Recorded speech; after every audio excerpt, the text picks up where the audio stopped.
Yo, what's going on, everybody? Welcome to episode 104 of the Miami Dolphins content. Today's episode, Mike McDANIEL and Chris Grier speak at the owners' meetings, rule changes, offer to OBJ, and much, much more. Let's fucking get into it. The man, the myth, the legend, Bleezy in the building. For those of y'all watching on Twitter, Twitch and all that, come on over to YouTube, smash that like button, hit the subscribe if you haven't, waddle on that notification bell. Let's fucking get it, baby. What is going on, Bleezy? Oh, man, feeling good tonight, man. Feeling real good. And, you know, a lot of stuff's going on right now. There's an NFL owners meeting going on up in Orlando right now. And so, they're making rules, they're making adjustments, and we're going to be talking about it tonight. You know, there's a lot of stuff going on right now. Some of this is fucking absolute bullshit. At this point, you might as well just, like Xavier Howard said on his fucking podcast with, for those that don't know, the OGs, Mike Miller and Udonis Haslam, former Heat players, did a podcast with Xavier Howard, and even he said, with all this bullshit, you might as well just play 7-on-7 and be done with it. Put flags on everybody and play 7-on-7, because that's what it's coming down to. It's getting so pussyfied, it's not even funny. But I digress. Yeah, man. We were talking a little bit about it backstage, and I saw a couple of people tweet about it. And I was kind of like, they were like, well, shit, how are they going to tackle How are they going to tackle our guys, if they can't do shit like that? But I don't know. I don't even know. I'm still trying to wrap my head around it all myself. Thing is, and you're right, it does. It gives the defender a disadvantage, especially those that are on the side of the player and trying to chase them down or behind them. And if they use it in a way in which I understand, and if you can pop it, I'm going to pop it up in the comments what you said. And again, the hip drop tackle, it's a foul if a player uses the following technique to bring down a runner. He grabs the runner with both hands or wraps the runner with both arms, and he unweights himself by swiveling and dropping his hips and or lower body, landing on and trapping the runner's legs at or below the knees. And it's a penalty, and it's a loss of 15 yards and an automatic first down. Now, with that clarification, the thing is I like two things. Javon Holland, again, on the thumbnail, he tweeted, essentially, tackling in the NFL has been banned. Go figure it. Again, another fucking player that doesn't like it. J.J. Watt himself, again, came out, disgruntled with the rule change, said, well, let's fast forward to all the flag belts. And it's true. I mean, The thing is even the NFL Players Association has come out and they've spoken a little bit about it. And I'm going to go a little bit more in depth than the NFL Players Association, but their stance is the fact that it's going to cause confusion between players, coaches, and referees. And the reason being is what I was just beginning to talk about is, so in the example that I was giving, say you're chasing a player by on the side, say the guy's trying to run away from you and you reach out to grab him and you fall as you're grabbing him. Okay. That's dropping your hips, because technically you're falling, you're dropping your hips. If you land on their feet, say you land and it hits them in the back of the foot, or it lands on the back of their calf and they fall and they get tackled. Well, according to this rule that we just read, okay? It says swiveling and dropping. That's what I was talking about. It's almost like a wrestling move. When they grab those guys, they use their body weight. You know about it, CT. You Yeah, know, absolutely. And the thing though is again, and I agree with what you're stating, is once you wrap up and you do drop your hip and you try to pull swivel, yourself down. But the thing is in that gravity. instance, how are they going to differentiate? Again, we already have issues with fucking officials as it is, but Don't then you're going to put in the hands of the officials now who they themselves don't even understand it. Yeah. And you're going to sit here and say, okay, did he initiate a swivel? Well, do you know what a swivel of the hips are? Do you know? Define a swivel? Yeah. And there is a definition of it, and it's pretty obvious. If you swivel, you swivel. But it's also but in the heat of the moment, during a fast-paced game, we're already bitching about refs calls as it is. What happens when a guy goes from behind and tries to drag him down from behind, which would not be a penalty? But if they're going to call it a penalty, and now we're right back into the same situation of screaming and yelling at refs because they don't know what the fuck they're doing. Part of the rule too, it's saying and landing on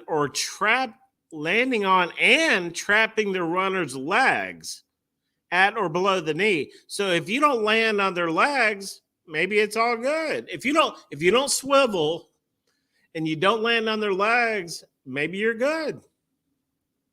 See, but the thing is technically it should say, or technically, if you do swivel your hips and you don't land on their legs, then it shouldn't be a penalty either. That's so true. My thing is again, how complicated is this going to be? What kind of training and consistency from referees are we going to have?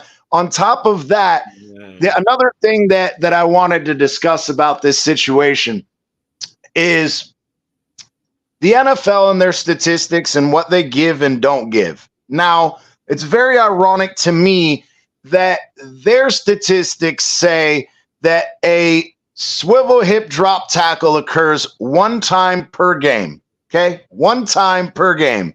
So, all right, you have, obviously you have, bye weeks and whatever, but for numbers' sake, I'm going to keep it easy. Say it's again 16 games a week and 16 weeks because everybody gets a bye week, whatever. Even in that, what would that be?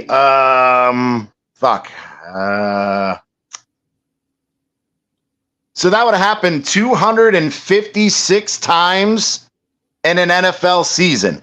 So you're going to have this tackle occur or this scenario occur 256 times in an entire season. Now, they never put out any information about, okay, out of those 256 times that it occurs in an NFL season, how many of these players actually get hurt as a result of the tackle itself? Now, again, say somebody tackles you in a swivel hip drop tackle, but somebody else comes from behind and lands on your legs and injures your leg. Well, was it the tackle that created that injury? No. So the thing is they want to come out and say, oh, well, a player is 25% more likely to be injured during this type of tackle. Well, where's the data? Where are your examples? I think it happens more than one time a game. I think it happens but quite often. I'm not disputing that, but this is the NFL themselves saying that on average, this tackle happens one time a game. This is the NFL's admission. Yeah, but I think that's kind of bullshit. And the reason why is because they eliminated the head tackle, and the guys are getting called for spearing, even though they're trying to tackle the guy. And next thing you know, the helmet hits him and they get called. So they're like, well, hell, I'm just going to grab him by the hips and roll them down, man. A little swivel tackle. And now that's outlawed. It's crazy, man. It's crazy. Yeah, I don't how are they supposed to tackle? Just plow through people? Yeah, but then they're gonna say that's gonna be freaking, you know what I mean? That's gonna cause injury. It's just like freaking Xavier Howard said. You might as well just fucking put flags on their asses and Change it to 7-on-7 and be. There's a lot of gray area there. I think you could still do the hip drop tackle if you do it correctly. If you do it by their technique, whatever it is. But that's again part of what the NFL Players Association said. Now you're going to cause confusion on the players' side. I mean, the example you just gave about lowering your head to initiate contact. We still have fucking instances where the players are pissed. They're like, look, the calling is this inconsistent. The teaching of the technique by referees and by coaches is inconsistent. And now you're going to add this hip drop tackle into the equation, and it's just going to be more bullshit. That's true, because I don't like that rule, man. When a guy's going in there, think about how fast those guys are going at full speed. When he's going in there trying to make a tackle and the running back makes some kind of move and it happens to hit him head on with his helmet, and then that's on the defense, how's he supposed to control that? I don't like that rule either. And especially when, again, and I've discussed this, we have that whole episode and I talked about this. So I'm going to keep it brief on this. Again, if the running back is lowering his shoulder to initiate contact and the defender is trying to lower his shoulder to meet the running back at the same pad level and they happen to fucking hit helmet to helmet, that shouldn't be a foul on either player. It's not purposeful. Right. Its intent is not to be creating, a situation to try to harm the other person. It's right. You can't say that the offensive player can adjust his pad level, but if the defender tries to adjust his pad level too, and they just incidentally happen to hit fucking helmets, that's bullshit. That's absolute horseshit. Think about they're out there going full speed, man. Playing as hard as they can. How can they control shit like this, man? This is they crazy. Can control it to an extent, but the thing is even if so, for example, we talked about when Deshaun Elliott knocked the shit out of that one receiver coming across the middle. Well, Deshaun Elliott, he saw the guy starting to lean down to get a lower pad level. Well, Deshaun Elliott leaned down. Well, as they both started to lean down, the one receiver tried to move off to the left. And so when Deshaun Elliott tried to move off, hit the top of his helmet ended up fucking hitting the side of the receiver's helmet, and then they're going to call a fucking penalty. That's bullshit, dude. Like, what is he supposed to do? Oh, he's supposed to stand there and let the receiver run by him because he might hit him in the helmet. No, that's bullshit. It's putting a lot more stuff on the referees now. But yeah, absolutely. Everybody, welcome. Colin, Sports 24/7 with Colin in the building. What's going on, fellas? What's going on, Colin? Hey, give us an opinion on this, man. What do you think about this new hip drop tackle bullshit? I only really saw what Javon Holland really said and like people reacting to that. So, man, I don't know. Javon Holland said that he thinks that they're taking away tackling. So I need to read more on it, but I think it's probably some bullshit. I'm not really for it. For sure. Yeah, I don't really have much information on it yet. Like I said, I only really heard some Dolphins pages reacting from what Javon Holland tweeted. Yeah, because we also had JJ Watt discussed it. The NFL Players Association put a statement out about it. The NFL Players Association said again, just like with the, not initiating contact with the head or neck area, the subjectiveness of it, the confusion of players, coaches, and of referees. We already have a freaking shit ton of confusion with the, leading with the helmet shit. And now you're going to put another subjective play call or penalty call into the hands of referees. How are they going to adjust or adapt to that confusion, the ability to have consistent refereeing? I just see it as being another clusterfuck waiting to happen. JJ Watt himself said, fast forward to the flag belts, because he already knows what's going to happen, man. Yeah, Green Rat in the building. Jets Green fan, Rat always. Green Rat. Yep, Jets fan, Green big Jets Rat. fan in the building. Yes, no, sir. JJ He Watt just comes on to fucking argue our fucking points anyway. So JJ Watt said he's never even heard of a hip drop tackle. He's like, if you asked me to point out a hip drop tackle, I wouldn't even know what you were talking about. He said that on an interview today. You can go look it up. It's out there, man. And so, and I really didn't know what it was either, man. That's why I don't feel bad about not knowing what it was. But when I started watching the videos about how they're doing it, and it is kind of a bad move, because I mean but I think it was kind of implemented because of the spearing and all that. But man, they grab them by the hips and use their leverage. It's a wrestling move, CT, and they're taking them down the ground and landing on their legs. That's not good for the offensive player, man. You know? Yeah, and I agree. And like I said, though, again, at what point do you say that something is intentional versus incidental? So, for example, say somebody's on the side of them and they wrap their hands around them and they're trying to tackle them.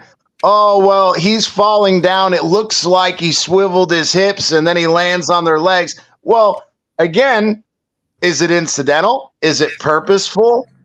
On top of that, is a referee in a full game, full speed game, going to be able to go, oh, he swiveled his hips. He swiveled his hips. Oh, I saw it. He swiveled his hips. Like, come the fuck on, dude. Yeah. They can't even decide whether or not somebody's fucking pounds. Now you're going to ask them to freaking determine if somebody swiveled their hips or not.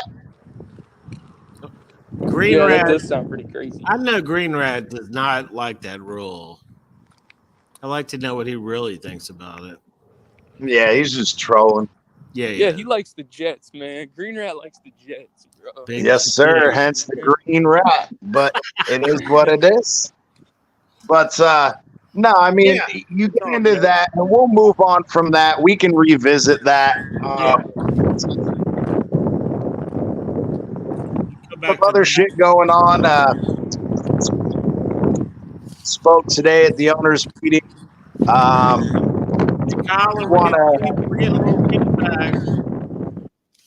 We're getting some feedback. We're getting some wind from you, Colin. So I muted you real quick when you hop back in. So but I just want to touch on it and then move on. They did ask him about Tyreek and the off-field incidents. Both Mike McDaniel and Chris Grier said they are aware of the circumstances. They're still gathering information. However, Mike McDaniel did state that he's been open with them. He's discussed it with them. They feel confident in the circumstances. He's been open. And, essentially, again, if they felt like something needed to be addressed, they would do it. And obviously they haven't. So we can all move the fuck on with that. So,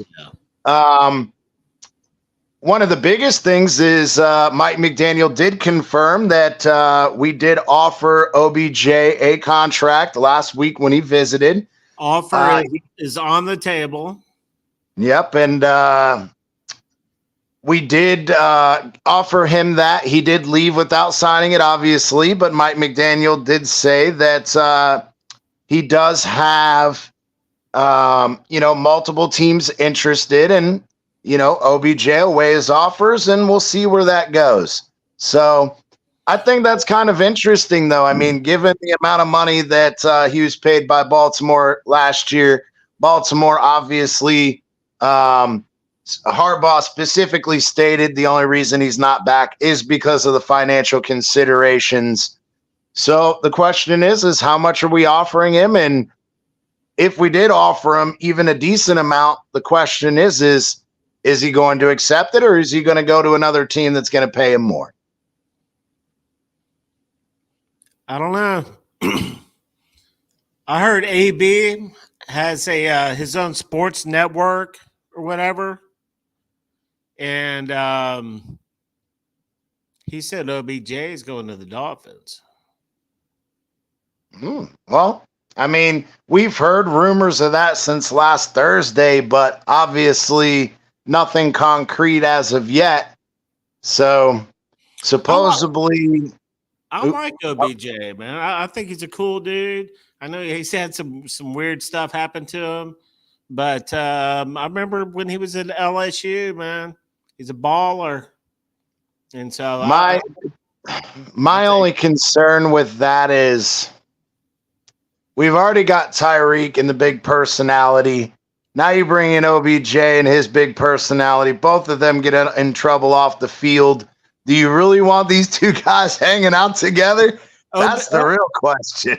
OBJ looks like a saint compared to Tyreek about right now. I mean, yes, that's true, but you got to consider, they've both been in trouble off the field. So the question is, do you really want them hanging out together? Something tells me they would not hang out together. I mean, maybe they would. OBJ is a little more laid back. He's not all. I mean, I don't know. I have no idea. What does that say? Offer is 5 goats. Oh, Jesus. Oh, man. I don't know. Sorry about the feedback, y'all. I was just walking over to the store. Yeah. No, that's all good, bro. To buy my shit down there. Some Miami Dolphins content merchandise. Yeah, baby. We need to get some out there. Some merch. I know that's right. To the gas station next to Colin's house. What you about to grab a 12-pack? No, I was just joking. You grabbing a 12-pack? Bet something better than that. Oh, snap. He said they're sheep, not goats. He said the offer is 5 sheep. Oh, Jesus. Man. And so, OBJ, I'll take him. I'll take him all day long, man. I think Grier threw out his offer. I think Grier's like, this is the best we could freaking give you. Take it or leave it, bro. I agree. I mean, you would think, you would hope that would be, that he wouldn't be coming out here and offering him ridiculous amounts of freaking money, knowing we don't have it. Right. You would hope. So another thing they addressed, they did talk about Tua and the contract extension. Essentially, Mike McDANIEL said, for all intents and purposes, they've been trying to negotiate an extension since the beginning of the offseason. However, business takes time. They're not in a rush to do it. When asked, Chris Grier reiterated the same answer, that they've been working on it, but it's not going to get done overnight. Then we also have the comments. Go ahead. I'm sorry. No. I was saying, but then you gotta address the comments of Adam Schefter, that it was reported. I forgot which news outlet it was. Reported that Schefter had said something along the lines of, according to his insiders, that it's not that no deal is imminent, nor do they believe that it's going to get done before the beginning of the regular season. That this may be something that, even though they're trying to work something out, doesn't necessarily mean they're going to come to an agreement before the season starts. So Tua may be playing on the 5th-year option anyway. So that's something to also consider. Yeah. A big contract like that, I mean, they could be really close, but still, if it's $1 million, couple of $2-3 million apart, that's a lot of money. That's the kind of shit they got to hammer out. Is it $50 million or $55 million? Because it's going to be in that range. Believe that.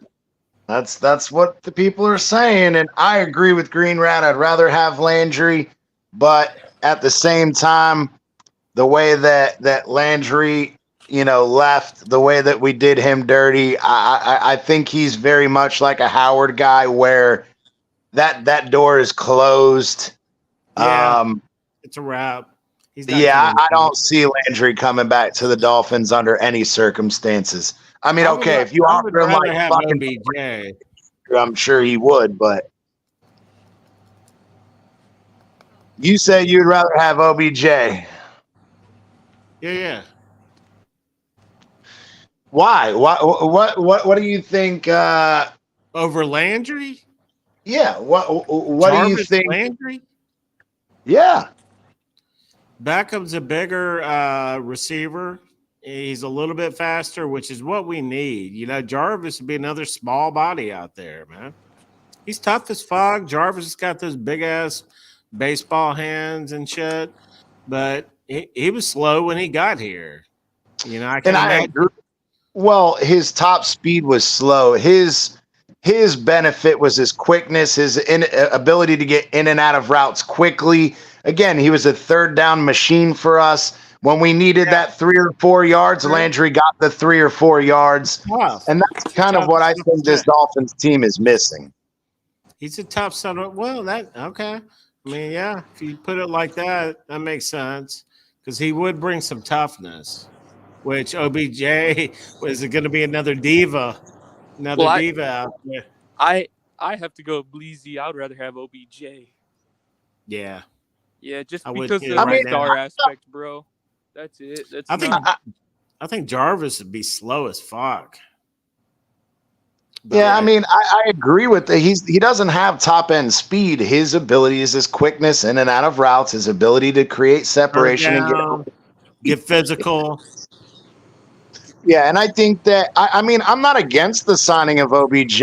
I'm just saying I think money wise, Landry would come more on the cheap and give us a little bit more of what specifically we're looking for.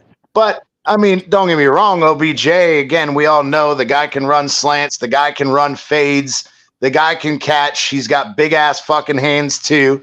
You know, he's a bigger body guy, like you said, which would allow him to go over the middle more, not get as beat up. That might be the kicker. The bigger body part of it. Yeah, I mean, but you know, we also, you know, you brought in Jonnu Smith. Are you going to use Jonnu Smith over the middle more? That would eliminate necessarily the need to have a bigger body guy like Odell Beckham Jr. You could get away with a guy like Landry or an Easy E per se, because Easy E's a big bodied guy too. So, I mean, damn, look at Colin. Hey, what's go any which way.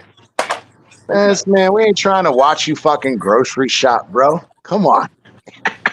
I was curious what he was getting, man. He was buying some goods in there. Snack foods, bro. He getting the munchies, the munchie foods. He did. He had some lasagna or something. But yeah, you know, we'll. It's like Green said, Landry would take a 5-yard pass to the house. Oh shit! Now he's asking you guys if you're Dolphins fans. Damn. Hell yeah! I have an old Dolphin Landry jersey, bro. Shit, I love Landry. I just think he's kind of. I think he's. I mean, I think the same with Odell, but I like that.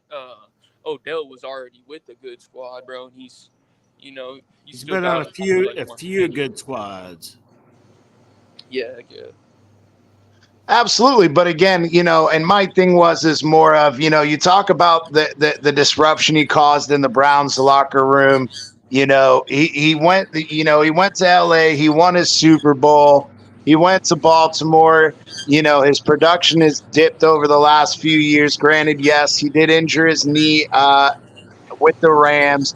Then he injured it again in the next year. He missed the entire year. Then he went to Baltimore. Like, I don't know, man. I think it's, again, are you balancing injured wide receivers, you know, low production?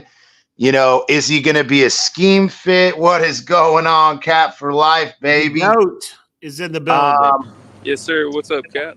What's up, Cap? Is it you know, again, you're talking about injuries, production-wise. Is he going to be a diva? Is he going to fuck with the locker room chemistry? You know, there's a lot of fucking unknowns in that. And I would say Landry's kind of in that same boat. I mean, given the way he left and some of the issues, is he going to come in and be a good player? I don't know, but it is what it is. Have y'all ever seen that Lyft video where Beckham does he acts like a Lyft driver? Yes. No, I haven't seen it. Yeah, Look he at pretends to be a rapper and shit, and while he's driving the lift car. I mean, he's just driving around. But with my take from that, I was like, man, that dude's cool as shit, man. He was just sitting there kicking it with the people. He put like a stocking hat on. He called himself JR. And he was just driving people around, kicking it with them, man. Fucking doing Yeah, he dance. was sitting there and he would be like, "Hey, I wrote a rap. You mind if I rap or whatever?" And he'd like rap or whatever, and it'd be terrible. And he was like, Yeah. the people would try to be nice and be like, "Oh, that was good. Yeah, that's kind of cool."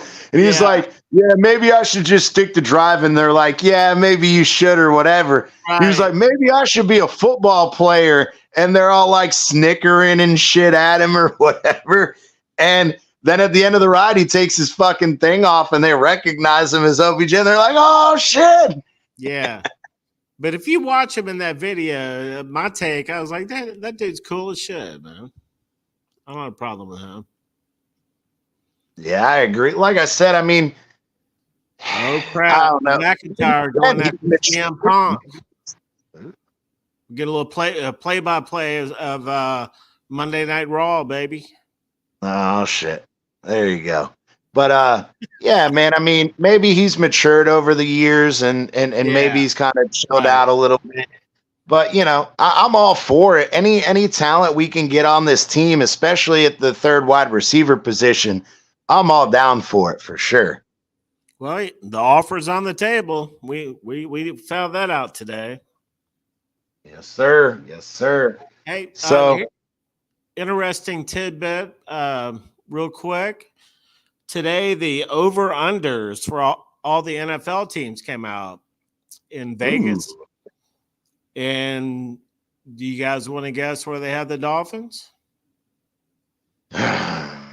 10. Over under at 10. Colin? Say that again. Vegas came out with the over-under on the total wins for the Dolphins. Do you have a guess? No, I'm not sure, man. Let me change it to 9.5. Sorry, because they'll never give you an even number. They probably got the Dolphins at 9.5. Yeah, probably a game or two over 500, man, and that's probably like what, 11, 10, or 9. So what are you thinking? I'm thinking, bro, they're gonna have us at, I don't know, 10 or 11 wins. Okay, both of y'all are spot on. They got us at 10 and 10.5 in some places. Oh, damn. I was right the first time. I shouldn't have fucking changed it to 9.5. I should have stayed at 10. I was like, holy shit, he nailed it. But yeah. Damn, I should have stayed at 10. Damn it. It bet online, it was 10 wins when I looked What do you guys know about these? I'm down with those. Uncrustables. Those are underrated. Hell yeah. Uncrustables are pretty good, bro. What grocery store? Hey, no, I think that 10 wins. I mean, shit, we definitely got to get more than 10 wins. But yeah, 10 wins before they have us. It was interesting when I was going through the list, man. They got the Bills, I think, at like 10.5. Jacksonville was like 8.5. It's kind of crazy. Damn. Well, I mean, obviously, at least, what did they have us? They had us 8.5 last year, didn't they? 9.5, I think it was last year. Yeah. Okay. So, I mean, at least they're giving us a little bit more respect this year. They're saying we're better. They're saying we're 10.5. So, I believe it. Mike McDANIEL was on full display at the wherever he was. 17 bitches. Green Rat. Let's go. Hey, with that new rule, Green Rat, we might get 17. You know what I'm saying? Oh man. We might need to start looking at tickets in Vegas, guys. That new rule.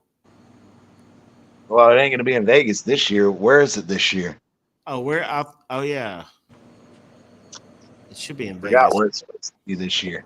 It should be in Vegas every year, but I mean, that kind of would be cool, but then you wouldn't get to fucking have a Super Bowl in your own stadium.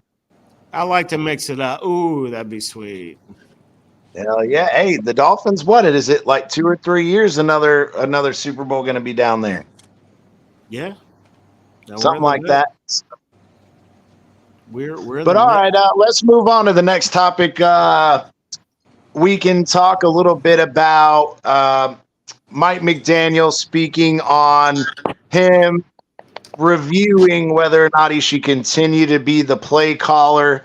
As of now, he said that he will retain play calling duty in the spring as well as in the fall. However, he said that things can change between now and then, but essentially from what I'm hearing from him, for all intents and purposes, he intends to remain the play caller. What are you guys thinking about that? I'm happy with it, bro. I like the offense, man. So, I mean, he's not calling the defense plays. There you go. And he's getting better. He's gotten better from the last year with the all the times we weren't getting out on time and getting those penalties. We were still getting them, but way less than the year before. So, hey, hopefully we can keep that up. Keep it going to less. Yeah, see, I'll be right back. Finish up that topic. I'll come back. I'll be right back. Hold on. Yeah. I'll finish it up. I think McDaniel has no plans on giving up play calling. No plans whatsoever. He's going to call the plays. I saw that interview when they asked him the question. He was like, well, we'll see how it goes, but yeah, I'm going to be calling the plays, as long as it's okay with you. He's talking to Chris Perkins or something. McDaniel's calling the plays as well. He probably should, man. Let him get better. Let him evolve. I think that's the way he's looking at it. He's like, dude, I'm getting better. I'm getting better every year. Let me get better. But I agree. I heard Big O today. I try to listen to him every once in a while, and he said something about McDaniel needs a game strategist to help him out, which makes sense, but he can't do shit like that.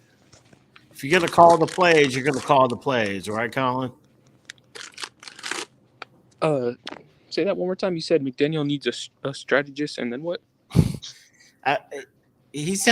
McDaniel's not going to do that. He's going to call the plays, man. If you're calling the plays, you're calling the plays. Yeah, for real, man. How many people can call a play? It's coming from one guy.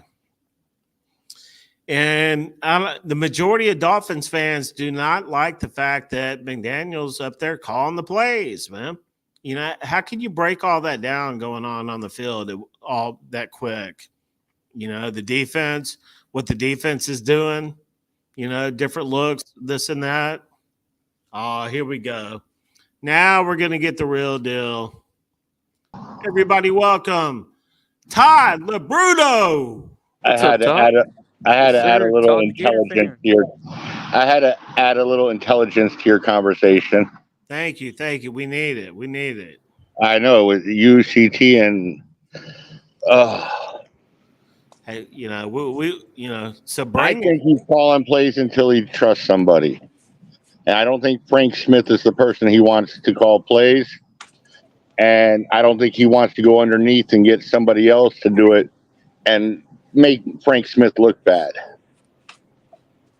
I think he would trust Bevel calling plays, in other words. I don't think he's giving up shit, Todd. I think I don't either right now. But I'm saying I see him trusting Bevel in calling plays. But at the same time, you have Bevel call plays and the offensive coordinator is not able to call plays. That would make Frank Smith look bad, and he won't do that. Right. Did you see that clip when they asked McDaniel about it today? He was kind of like, I'm going to be calling the plays unless we feel like we need to do something different. Yeah. And so He's going to be calling the plays, which Yeah, I know he is because Frank Smith's still here. He doesn't trust Frank Smith. is that good or is that a good thing? Frank Smith's good at his job, but play calling is the one thing he won't trust. Yeah. So what do you think? See, Bevel's called plays many times before with many different quarterbacks.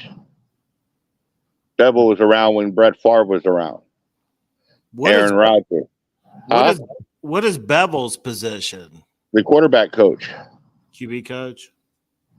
You're not going to have the QB coach calling plays and your offensive coordinator there twiddling his thumbs. Fuck no. That would make him look too bad. Okay. And Frank Smith, is his title offensive coordinator? Yep, and he was an offensive line coach before and tight ends coach. Got it. Well, no, we all see it during the games. McDaniel sitting over there with that big-ass play sheet with his head stuck right in the middle of it. And to be honest with you, I don't know what McDaniel thinks. He'd probably be going nuts if he didn't have his head in that damn play sheet. He has too much energy to sit there and without a play sheet. He needs that play sheet, yeah. I mean, hopefully McDaniel figures it out, man. I think he's relying on experience and building on the past 2 years. Reason brought up a good point today. What he said. You notice who wasn't there? Who? Grier's always there when McDaniel's there at those conferences. Grier wasn't there today. I'm wondering what he's up to.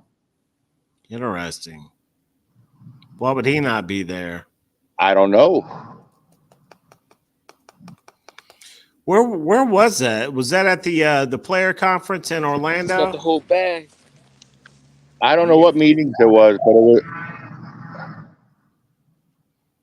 Is that where McDaniel was? I think it was up in Orlando. Yeah. But usually Grier's there with McDaniel, and yeah, for him not to be there, that's weird. Fuck, Bleezy, I wish you were here so you could carry this 12-pack for me. Damn, you want Bleezy to be there to be your bitch? Damn. Nah, to help me drink this 12-pack, man. You said carry the 12-pack. You didn't say help drink. I ain't gonna make nobody carry it back and what the fuck are y'all talking about? Well, we had a good thing going, but no, we're good. Todd was on a roll. Todd, tell CT what you were saying. Oh no, he can look back on it. I don't have to repeat myself for CT. No, that's good. Fuck it, I don't give a shit. No, not what Todd says is important anyway. But nah. So what did you think about the hip tackle rule and what Grier and McDaniel had to say today? I didn't see Grier there today. He wasn't there. Yeah, Grier wasn't there. That's what we were just talking about. There's no way that freaking what's Omar was reporting about the shit that Grier said. No, Grier was not there today from what I've heard on multiple sources. Or was he? I heard fucking Omar and one of the I'm gonna bring up the fucking article I was reading earlier where they said that Grier essentially repeated what Mike McDaniel said about the Tyreek situation and about offering OBJ a contract. I hope he was there, but I did not see him, and I have not heard anything, and I've heard multiple sources saying Grier was not there. I haven't seen any clips from Grier. I'll tell you that. I haven't seen any, but I've just been reading the articles and shit. But yeah, McDaniel did the whole press conference by himself. I saw that. Yeah, with that little crispy ass shirt he's wearing. What the fuck? But anyway, yeah, I'll have to find that article in a little bit. But how are you able to tackle players now? You're not. That's like Javon Holland said. Tackling has been banned in the NFL. I mean, I don't know, Todd. What do you think about? I think you could still do the tackle, but don't swivel and don't land on their legs. Other than that, you can grab them and ride them down. But the thing is you have to understand, Bleezy, like I said, anytime that you're trying to forcefully take someone down, you're going to move your hips. You have to. Right. It's impossible not to swivel your hips. But the thing is I understand where they're coming from. But like I said earlier in the show, there's already confusion, about the whole freaking, lowering the head bullshit, and the refs can't get that right. And now we're going to add another subjective call to their fucking plate. It's like the NFL Players Association said, there'll be even more confusion among players, coaches, and referees. When the NFL Players Association that represent the fucking players that are supposedly getting injured say this is fucking stupid, there's a problem. When on top of that, and I brought this up earlier, Todd, is I thought it was ironic that the NFL themselves has said that one of these tackles occurs once per game per season. So 16 games a week, 16 weeks. Granted, yes, I know there's a bye in there for teams and whatever, and there's multiple teams with buys, but just for fucking number's sake, 16 times 16 is 256. So this tackle happens 256 times a year. Now, the question is, all right, out of those 256 times that it happens every year, did the NFL give us a statistic on how many players are actually injured with that tackle? No. On top of that, just because they got tackled in that manner, did somebody else fall on their legs in a scrum or in a pile? How can you attribute that injury to that exact mechanism of tackling? You can't. And on top of that, if you can, show us the examples and then give us the numbers, because the NFL doesn't give us a number of how many players on average per year get injured by the said type of tackle. Yet you can tell us that they're 25% more likely to be injured in that kind of tackle versus that a different kind of tackle. Well, how can you say that? Because again, observation of something, number one, is subjective, but number two, even in that situation, how can you arbitrarily make up a number? I would love to see how they created a statistical study that shows that type of tackle makes a player 25% more likely to be injured. That's what I want to see. I'm not arguing that yes, in certain situations, player can get injured in that type of tackle, but I want to see your data. I want to see your fucking research. I want to see your study. Where are you going to show me? You know what I find funny though? You would think the NFL would know that flag football doesn't work because none of us watch the Pro Bowl, but that's what they're about to make the regular season. Did you hear what Xavier Howard said on the OGs podcast with freaking Mike Miller and Udonis Haslam? He said you might as well put fucking flags on them and change it to 7-on-7. Because that's what it's going to. Let me ask you something. If say a running back gets a step, a big bruising running back, okay? Yeah. You go to grab him from behind and tackle him. How are you supposed to bring him down without dropping your weight? Without using exactly, leverage. And that's exactly what I said earlier, Todd. So if a player is beside a player, a defensive player is beside or behind an offensive player, are you going to be able to say if a guy dives from behind to grab the player to make a tackle, it's the same instance as what you're referring to? It's just in a different orientation plane. How is he not going to land on his legs? That's my whole point, Bleezy. That's my point. Is so that in itself, the guy, he's going to land on his fucking legs. Exactly. So that's the whole point. Is so you might as well, if this is the case, then you need to outlaw tackling from behind. If that's your argument, And if you take out the tackling from behind, then you might as well fucking take out tackling altogether, because tackling of any sort, according to the NFL, makes a player 25% more likely to get injured, even though they have no statistical study. They have no fucking evidence, no data whatsoever. They just arbitrarily fucking throw out numbers. Hey, Fucking the people that are not in the medical field or research field, you guys eat this bullshit up. Oh, well, they must know what they're talking about. They must have some kind. No, they don't. They fucking pull this shit out their ass. I'll tell you what. You know who's screwed? Jerome Baker, Mr. Chase Down Tackler. He's screwed. Yeah, yeah. He might as well just keep running like he did that one game. Don't even worry about the tackle. Hey, but what about real quick, there were 2 other rule modifications approved today, and one of them was amend Rule 15. CT, you want to break that down for us? Which one now? Sorry, you didn't put them in the comments, so I can't bring them up. If you pull them, because you put which include. Oh, there you go. All right.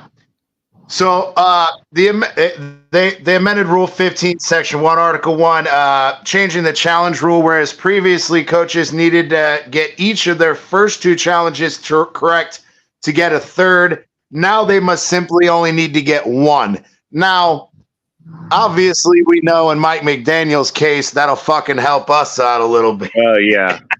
To get another shot. So basically, if they don't get the first one right, they're done? Is that, no, you get 2 challenges per game. But before, you had to get both of the challenges correct to get a third challenge. Now, it was you fucking one of them. It was what's his name and freaking I got you. Okay, just 1. Oh my God, what was his name? The dude from Minnesota is the one that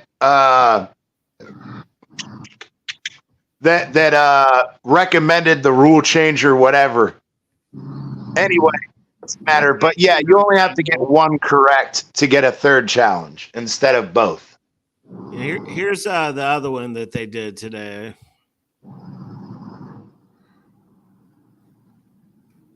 Coming at you.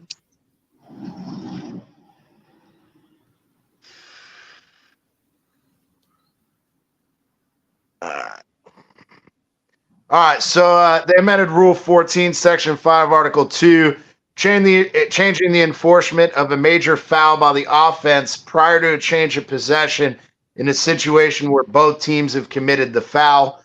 From my understanding, the change in this is normally if the change of possession occurs or the foul occurs after the change of possession, that they'd still have offsetting penalties. But if there's an offensive penalty after the change of possession, so say the quarterback throws an interception and the defender gets called for a penalty on the return, the entire turnover isn't wiped out. It's just they get the ball where the turnover occurred. Right, and I agree with that. Wiping out the play completely. But the foul has to occur after the change of possession, not prior to the change of possession. They need to come up with something different, though. There should have been another thing about the rule change, and that's called officials being held liable for bad calls. Ooh, hell yeah. I like that. Well, they kind of already have that to a degree, but it ain't working. Well, I think it does to an extent because obviously they have report cards of officials after every game, and it does affect who ends up getting to officiate in the playoffs and in the Super Bowl. Now, I agree, though, it needs to be extended to if you are doing a bad job in the regular season, you need to fucking be fired and they need to give somebody else a chance. And even still, there should be fines for officials. Yeah, I mean, I could agree to that to an extent, but the thing is when you get into really subjective calls, is it the failure of the referee to make the right subjective call, or is it the failure of the NFL in training and educating them to make the right call? So you know what they should do, Todd? That opens up a whole nother can of worms, though, Todd. And that's what the NFL is not going to do. I was about to say they should do like a rating system on all the referees on who called the best game, worst game, and track that. You know what they should do? Have a referee in the booth. Well, I agree, but then if that's the case, you might as well just centralize it all. They got a referee in the booth. They got a guy in the booth. They got multiple people in the booth. Yeah, but no, he's saying to call down and say you fucked up. You need to change this. Oh, yeah. To overturn it? Well, they've been doing that too. I saw that happen a couple times last year. And then obviously the couple of times when it should have been, when it was clear as day, that referee should be terminated from being up in the booth. Well, yeah. See, I don't know though, because I've heard that the only time that New York gets involved is if it's on a review of some sort, not on the actual calling of a penalty. It's only during the review process does the centralized referee or the league official get involved, as if it's of a review, not of an actual penalty. Because right now it's considered a joke, making fun of the NFL being fixed. Yeah. But if it keeps acting like this and it keeps getting worse, it's not a good look. I agree. You would have thought, though, if that were the case, with the partnerships with betting sites and shit like that, that these these casinos and gambling places would be like, yo, you need to fix this shit. But it starts making it look like making it look like the casinos and the betting sites are in on it with the NFL. It is going to look like that. There's going to be a lot of conspiracy theories. But the thing is, though, you would think that in actuality, it would show that the consumers, that even the gambling places want the referees to be correct in their calls, because it is affecting their customers. I stopped betting because I can't trust the calls on the officials. I heard you say that, and I hear you. You can't. All of a sudden, you get fucked on a stupid-ass call. You're like, what? And that's what I'm saying is you would think that these gambling sites and shit would be like, yo, you need to fucking address this, because now it's affecting our bottom line. Nobody wants to bet because they can't fucking they can't ensure that your referees are going to make the right call. Just like Todd said. Todd said he's not even betting because of that. Yeah. So I don't know, man.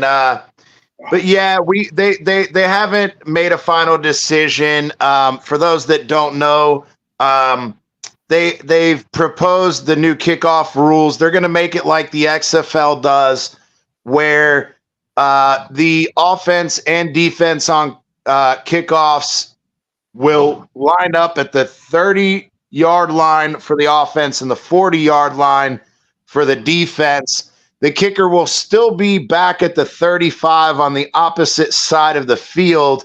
However, the returner and the kicker are the only ones that can move until the ball is caught and touched, and then the rest of the players can then move, which I get it. It stops full speed collisions, but at the same time, it's kind of fucking stupid. Yeah,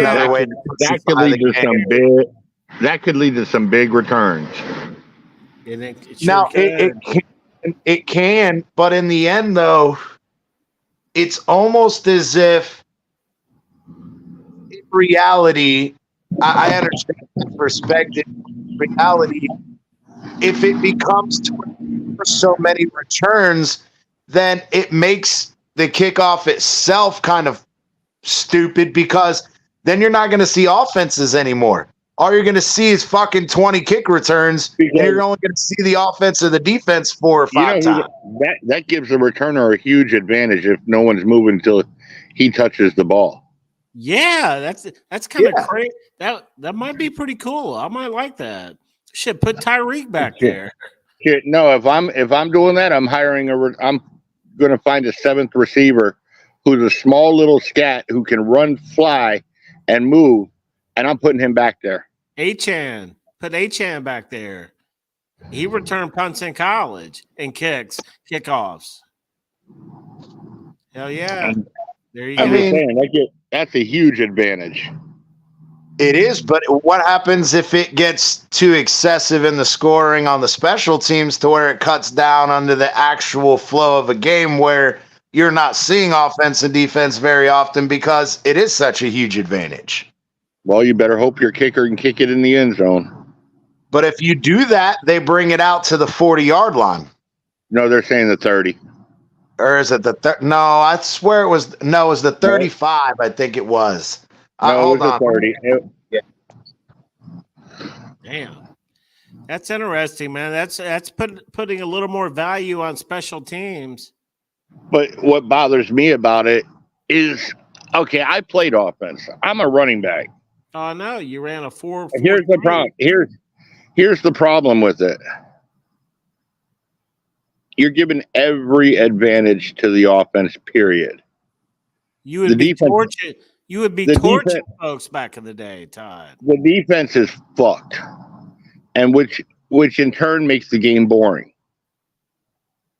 for the fans. You want to see it, or would they? You know, it depends on how good they. It depends on how good they play defense, how good they tackle.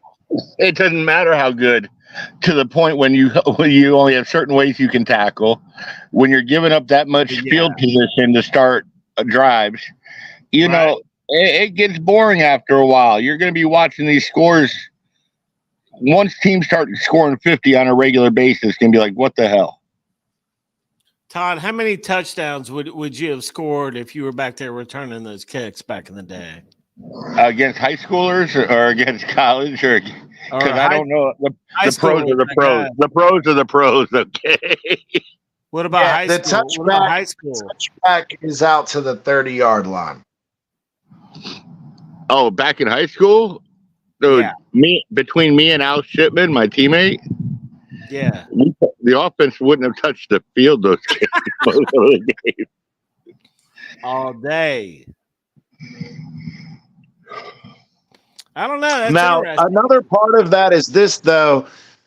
So they can have 2 returners in the back to catch it in the landing zone, but it creates a situation where if you go for an onside kick, you'd have to declare you're going for an onside kick, which the onside kicks don't fucking. They're only successful like 2% of the time anyway. Now it's going to be even worse. On top of that, the idea of there is no fair catches. So if they kick the ball inbounds and you don't catch it, and it becomes a touchback, you get a 30, whatever, but you can't fair catch it. So I don't know if that's going to increase the probability of being injured either. I don't know. I think there's a lot of shit that's involved in that change. Yeah, it says that's one that probably won't get passed this year. Probably.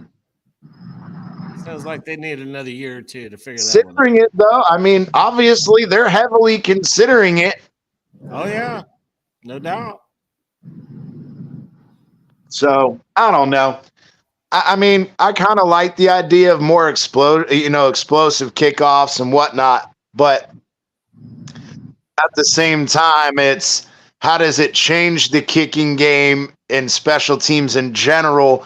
Because again, when they went to the new changes that they did, 2 or 3 years ago with the kickoff situation where everybody just wanted to kick it into the end zone, much more touchbacks. Now they're trying to say that the kicker has to get it in between the 20 and the 0, in the end zone. Now, here's the question. What happens if a kicker kicks it and say it lands at the 15-yard line, but the player lets it roll into the end zone? Well, if there's no such thing as a fair catch, how can they purposely avoid catching the ball to try to get it at the 30-yard line? That becomes an issue.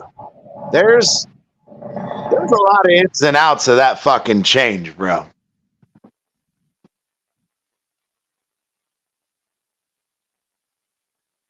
Yeah. What do you think about that, please?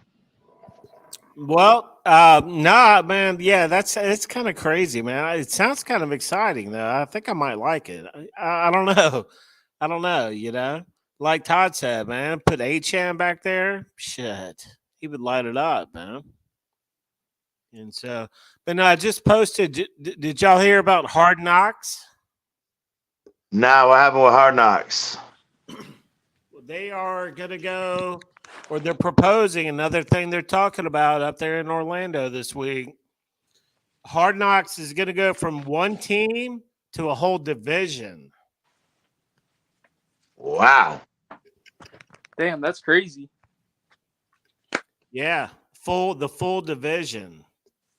You said in Orlando. No, that's where the NFL owners are. Oh, yeah, they're in Orlando. Yeah. Damn.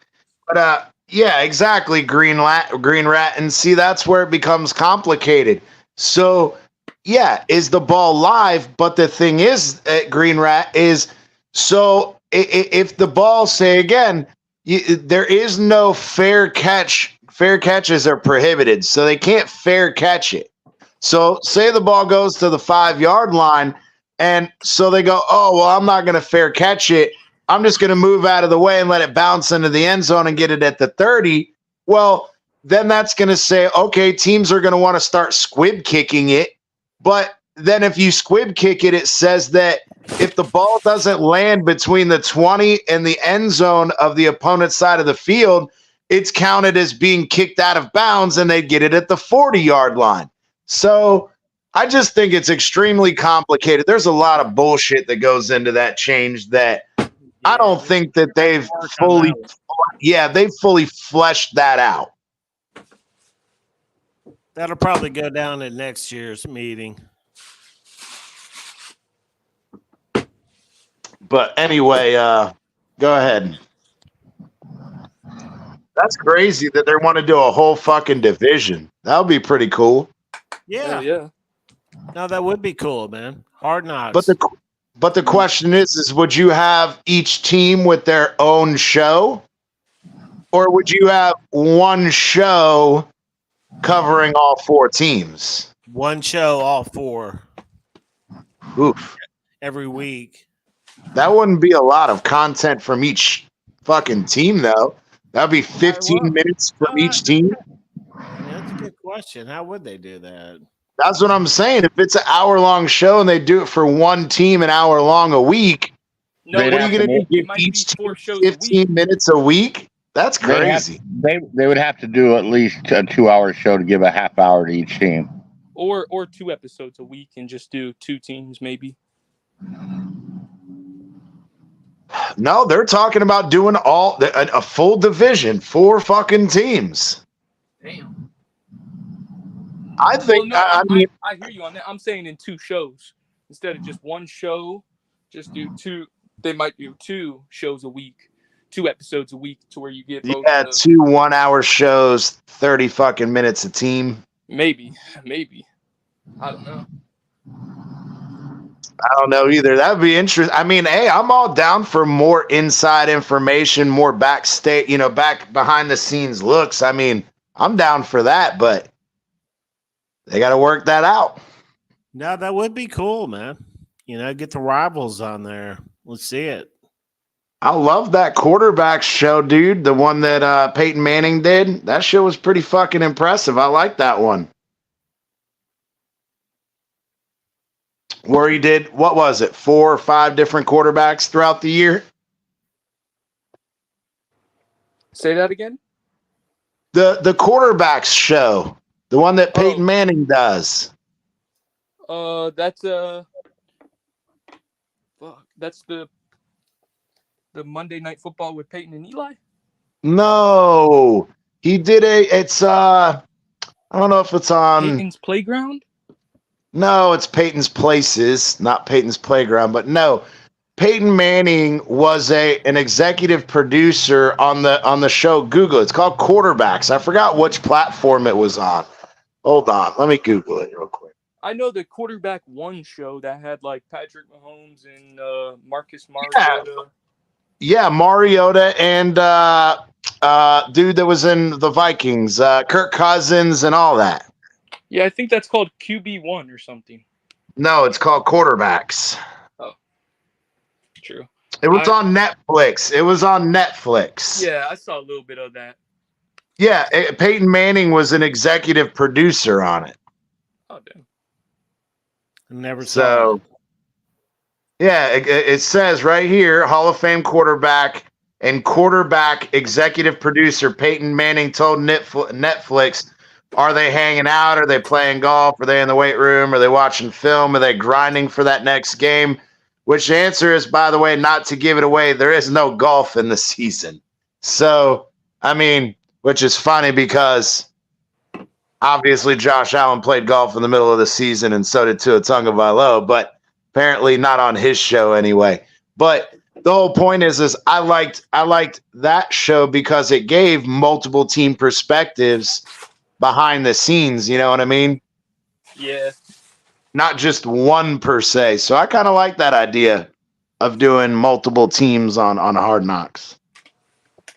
Yeah, no, that would be cool, man. You know, they know what they're doing, man. It's the freaking NFL, dude. It's probably the best ran business in the world. You know what I mean?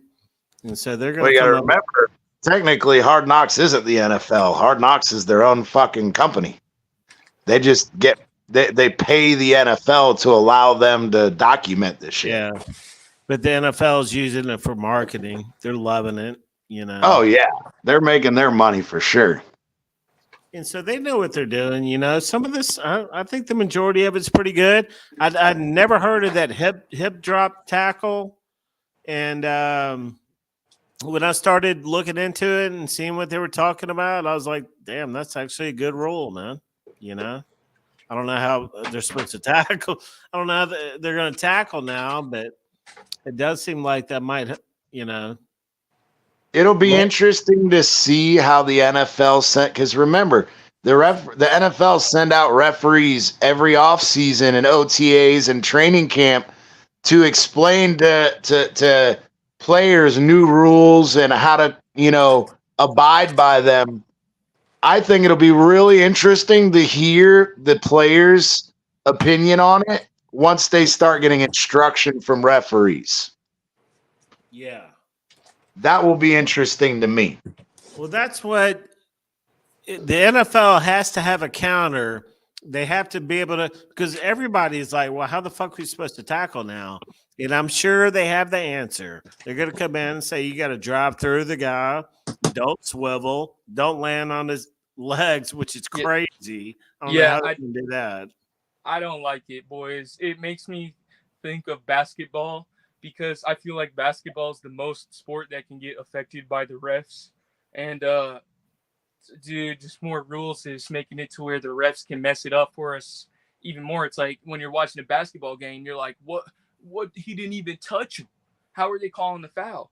And yeah, that's what I'm seeing. That's what I'm starting to feel with these flags, bro. More power to the referees.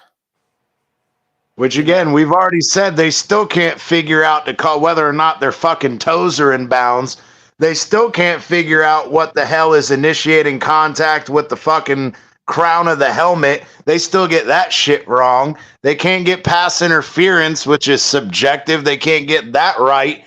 Hey, let's give them another fucking call that's subjective that they can fuck up. They can't get grounding right. Intentional grounding. I think that's another issue they're talking about up there. Oh, man. It's a fucking shit show. And they're like, hey, let's fucking give them more fucking ability to arbitrarily make calls. We need to get Fish Tank Hank to roll up in there with that Corvette and go up in there and whip some ass. Hell yeah. Oh shit, man. I think it's crazy. I think at some point, it's been look, if you want to eliminate all the fucking injuries from football, then you just might as well not play football, period. Because people are going to get injured in flag football too. They're still going to tear an ACL. They're still going to fucking tear an Achilles. They're still going to have hamstring issues. If you're just going to continue to pussify the league, you might as well just stop playing football, period. Did you see or go ahead? No, I was just saying, like we said backstage, it's a fucking slippery slope of bullshit. It's going to continue. It is a slippery slope. Here, let me post this one from our new tight end.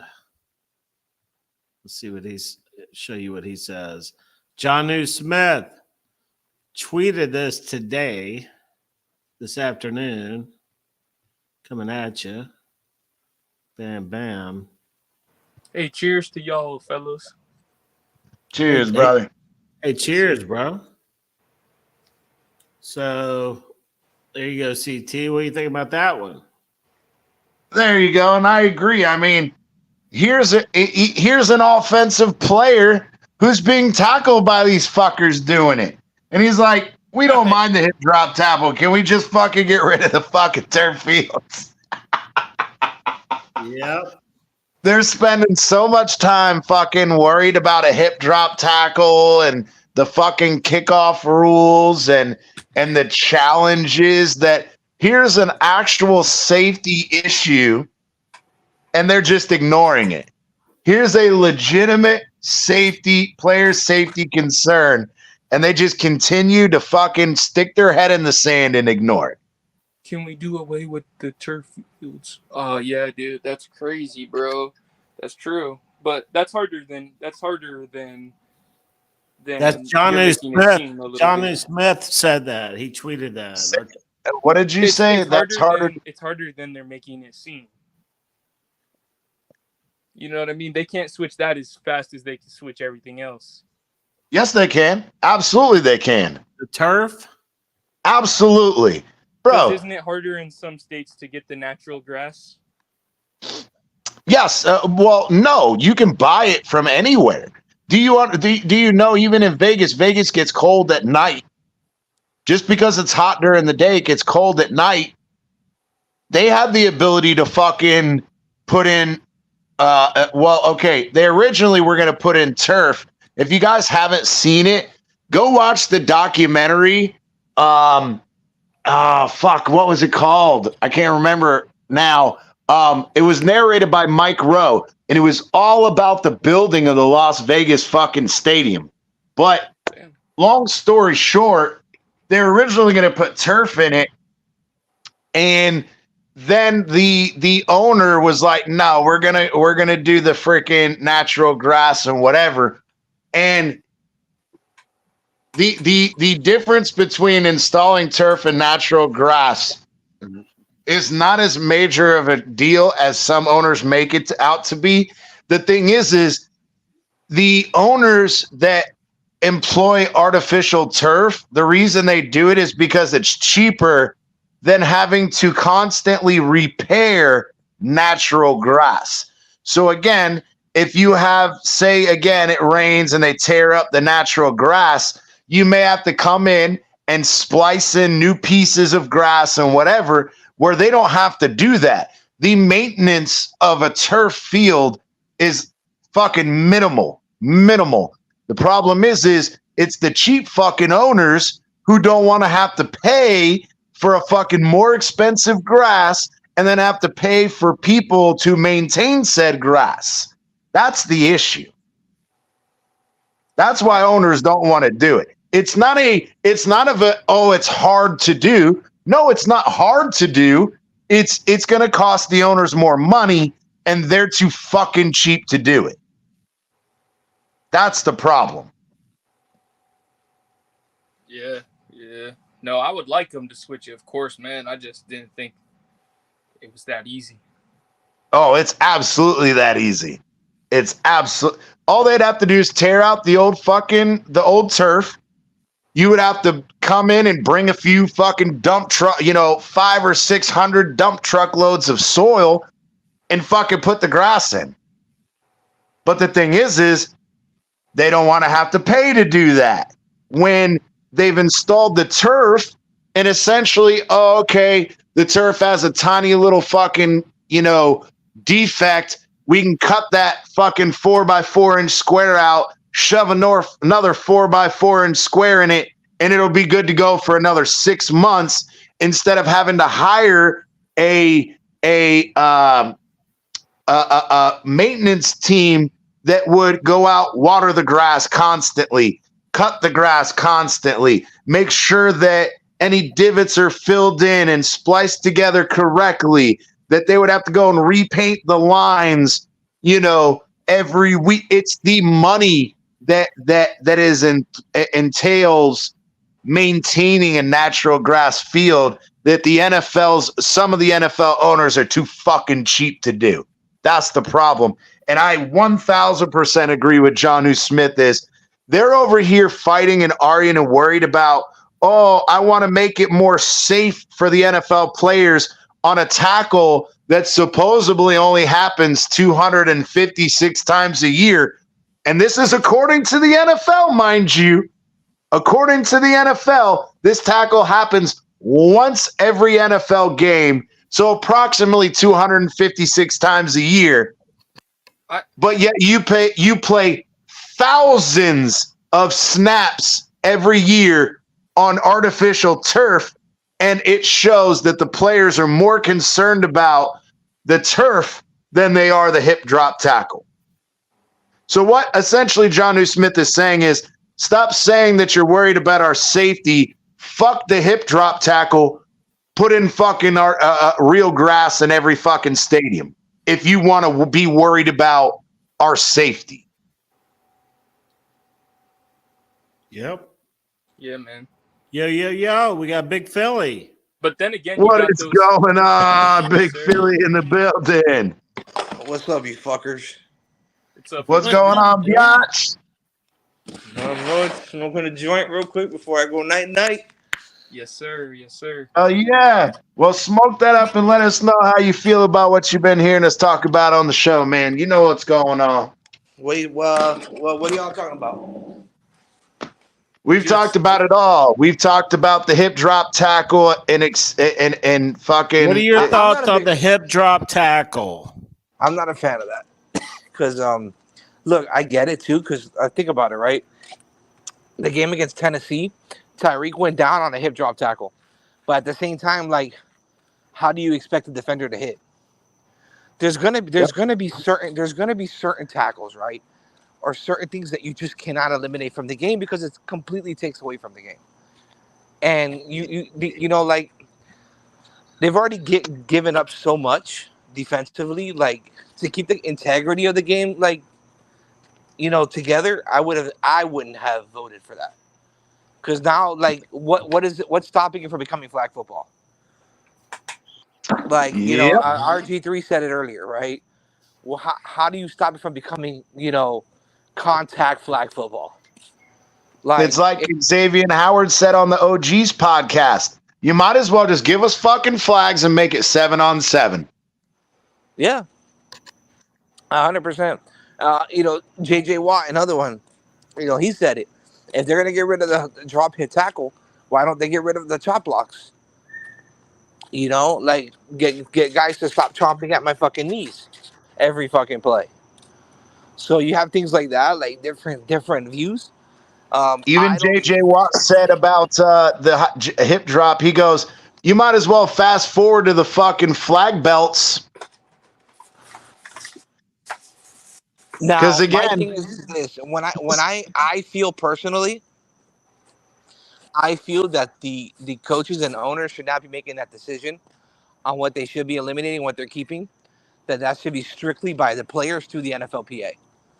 Yep, So exactly. the And NFL that's what I was players just vote. about to bring up that I brought up earlier is the NFLPA said all this is going to do is add confusion to players, coaches, and referees. And the NFLPA totally took a shot at the referees and said the referees can't, they already have problems making subjective calls as it is. Now you're going to give them another subjective call to fucking make?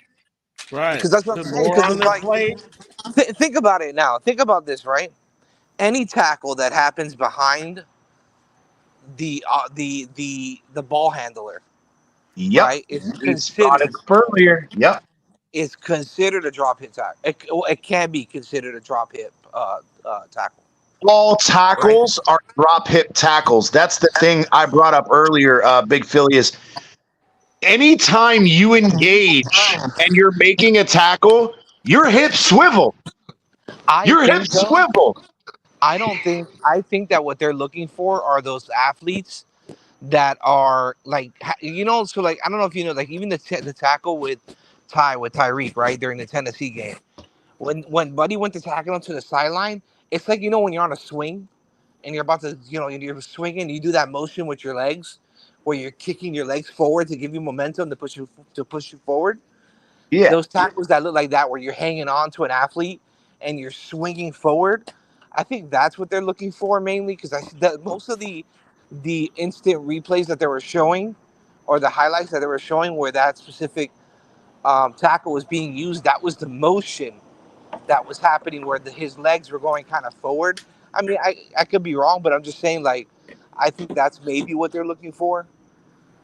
And Well, I for some, agree with that. I do, because I said I agree with the intent of the rule. The problem is where do you get consistent calling, education, and you get what I'm saying, Big Philly? Because So again, Okay, what I this is got going to something be? here from It's Green going to be a Rat. fucking Pro Bowl game. It's going to be a Pro Bowl game every weekend. I got Defense. something here from Green Rat. A quick clip. Let me see if I can share it. yeah, which is great, and I agree, and they already know that nobody wants to watch the fucking Pro Bowl. So if they turn regular season games into the fucking Pro Bowl, nobody's gonna fucking watch it. Why did I feel like that's how Green Red? smaller guys tackle, though. That's how because they're not as strong. That's how you bring them down. Is you got to use your weight to like drag them from like. But you see Yeah, how he's moving that momentum forward with his legs. You see how they're doing that? Watch. You see how they come around like that with their legs? I think that's what they're looking for, because Oh, you're okay, I dropping see. on the player's see, but knees. the thing is, though, is that rule says land on their legs. Not a single one that I've seen have they landed on their legs. That one. That one is the first one I saw. You That's see the what I'm saying? first one I saw. You see how he rips his legs That one around? too. They're on their Yeah, but legs. look, they're not landing on their legs. No, he See, did. He they're landed on his whipping left leg around right there. them. Right. They're whipping around them. I've Oh, seen yeah. one or dude, two. what about that one? There's another one. So I've seen 2 or 3 now on this where they've hit the legs. But the rest of them, they whip the entire way around. They're not actually landing on the legs. So, Yeah, but okay, it's the if you're, motion that causes him to buckle. and I That's the thing. understand that, but in that same situation, like you said, and I brought it up earlier, if you're running from behind and you grab them from behind and you drag them down, it's the same concept because you're unbuckling your hips, you're swiveling your hips and pulling downward, even if you're behind them. So where's the clarification? Because if that's the case, you might as well take all tackles from behind because you're unbuckling your hips. That's where I was gonna get to. I was gonna say, Yeah, by essentially by doing this rule, you have eliminated any tackles from behind. That means that exactly. once the And player gets that's in Yeah, front of bullshit. you, that's it. because they're going to land on their legs. How do you not? Exactly. And so that's the whole point is it's a slippery slope of I understand the intent of the rule. However, again, you need clarification on. So again, the rule states though, and we brought this up earlier, Big Philly, is it states that you have to grab the runner with both hands or wrap the runner with both arms, and then he unweights himself by swiveling and dropping his hips and or lowering his body and landing on and trapping the runner's legs at or below the knees. And that's the thing, is that in itself right there eliminates all tackles from behind, period. What if you jump on his back? Well, I guess that's what they're trying to say. They want players to jump on the other guy's back, let the player run with them on their back, because that's not going to cause any fucking injuries. This is the dumbest shit I've ever fucking heard of. This shit came out of nowhere. This shit came out of nowhere today. Yeah, it is kind of crazy. I didn't know. All I saw, like I said, was our Javon Holland post. That you can't tackle anymore. When I saw J.J. Watt come out and say, I've never even heard of a drop hip tackle. He's like, I couldn't even tell you what it was. He's like, I couldn't even point one out. Now, what I want to ask Big Philly is this, because this is the last topic we were discussing right before you came on.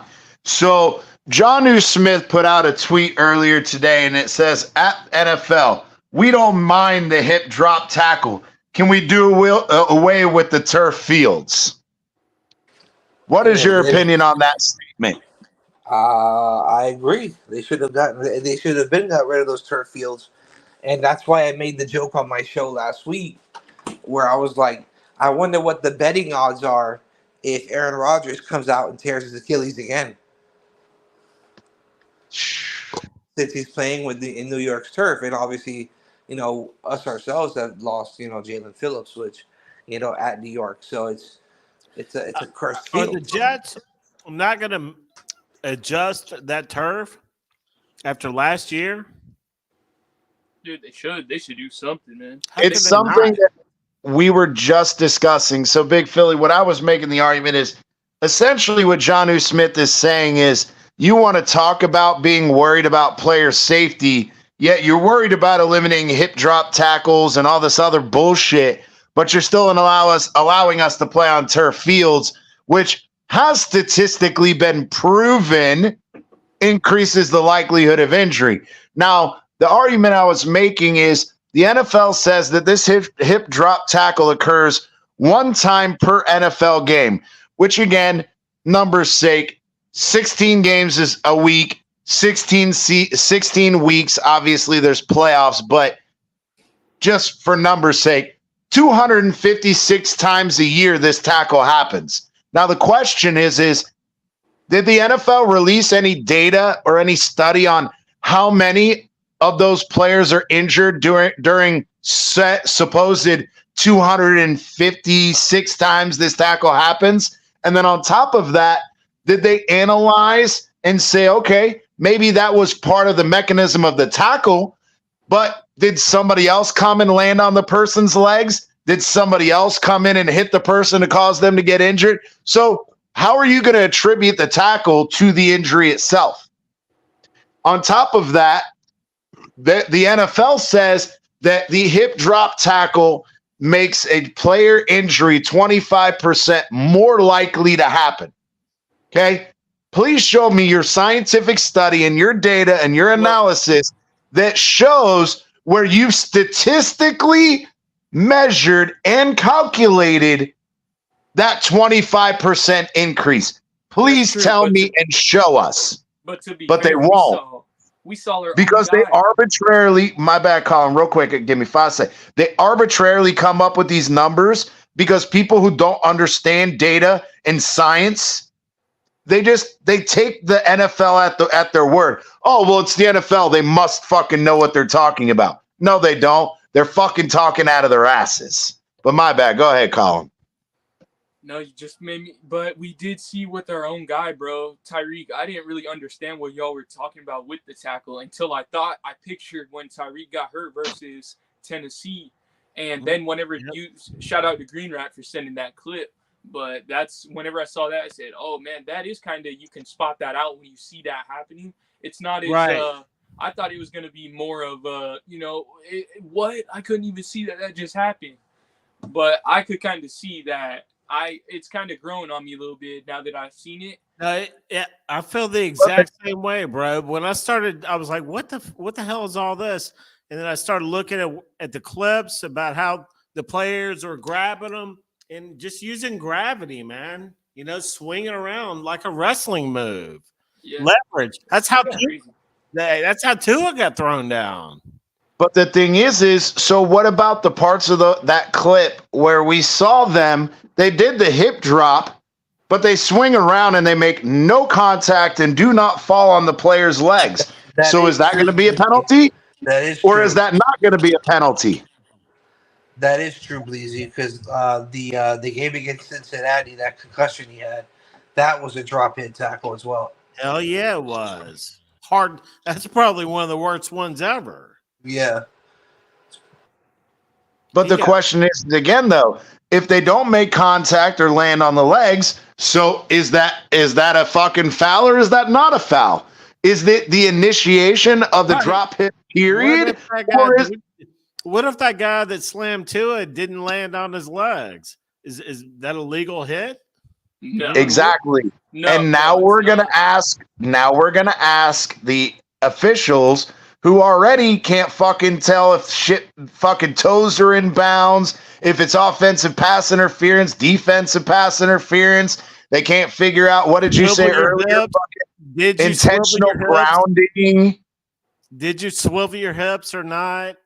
Well, did you make contact with his legs? Did you fall on his legs? Oh, you swiveled, but you didn't land on their leg. Like, bro, what are we got? This is just a fucking clusterfuck waiting to happen. Yeah, I don't understand why they didn't start it in the XFL or the the new football league first instead. Because that's what I thought they were going to do, is implement these new things into the affiliate football league. So once they see that it's working good there, they'll move it just like they do for baseball. Well, that's what you would think. That's what you would think would happen. Oh, the fucking Jets fan finally comes up. Let's go. What's up, Green Rat? We're in Colin's been up there the whole time. What are you talking about? Oh shit, I did forget Even about look at his shirt. Even look at him, he's wearing a green shirt too. Oh shit. It's the Hulk. Okay. Yeah. So I think about this drop hip crap, it's not that you have to do all three different versions of it. You have to there's three types of hip drop tackles. Okay. Like there's the one where they're swinging the legs like Big Philly has said. Then you have the one where they start hanging on the back of them, drop down, and land on their legs. That's kind of a second one. And then you have a third one that I believe is the one where the guy tackles him, and then he keeps fucking swinging and twisting the guy's legs and stuff, which is, completely unnecessary, because he's already tackled. He goes ahead and he, twists the leg, twists the knees and stuff. So I think there's three different ones. They don't all have to have all three of those phases into it. See, but that's what I was trying to say is the way the wording of the rule is, it's unclear because, again, this is the exact wording. So, grabs the runner. The problem with it. They're trying, maybe they're not using the perfect verbiage, but the players will be instructed what they can do and what they can't do. So I think sometimes we can't read the verbiage that they send out to be 100% of what they're trying to say, but they should explain it to the players and stuff when they go through it with them. So and that's where I said a little bit earlier is I think that we're going to have a lot more conversation to be had during OTAs and training camp when the NFL sends the refs out and they do these little training seminars and shit with the players. They give them the explanations. That's when I think we're going to start hearing a lot more about whether players like this shit or not. But the question is, Green Rat, what do you think about Jonnu Smith's fucking comment? Well, I think it should be domes and natural grass. So, I mean, I think all teams should have a dome and natural grass. Have the Jets made any modifications? No. and our what is this? That's not Arthur Blank. That's the fucking Falcons dude. The Jets fucking dude said that what is it? Woody Johnson or whatever his fucking name is. Woody said Johnson. Yeah, Woody Johnson, that he specifically stated they have no plans whatsoever to modify the playing surface. They were asked he was asked at the end of the season during, I guess, like the exit interviews or exit press conference things about the Aaron Rodgers injury, and he said they had no plans to change anything about the playing surface. That's a cheap owner. And I told you, absolutely, it's fucking cheap and it's stupid. People, the NFL wants to, or the owners want to make it out to be that it's so difficult to do, and it's not. It's not difficult. It's just going to cost them money, and they're too fucking cheap to do it. But what I was getting at, Green Rat, was not necessarily about the natural grass thing in general, but the insinuation by Janu about, you're worried about the hip drop tackle, but you're still letting us play on turf fields. The NFL can't say that they're worried about player safety when you're picking and choosing what things you think should be safe or not. And I agree with Big Philly in the point that I brought up earlier as well, is even when the NFL Players Association says that they're not in favor of this rule, I think it should be up to the fucking players and the NFL Players Association, because they're the ones playing the fucking game. It's the NFL sandbox. Okay, real quick. Giants owner came out defending the turf.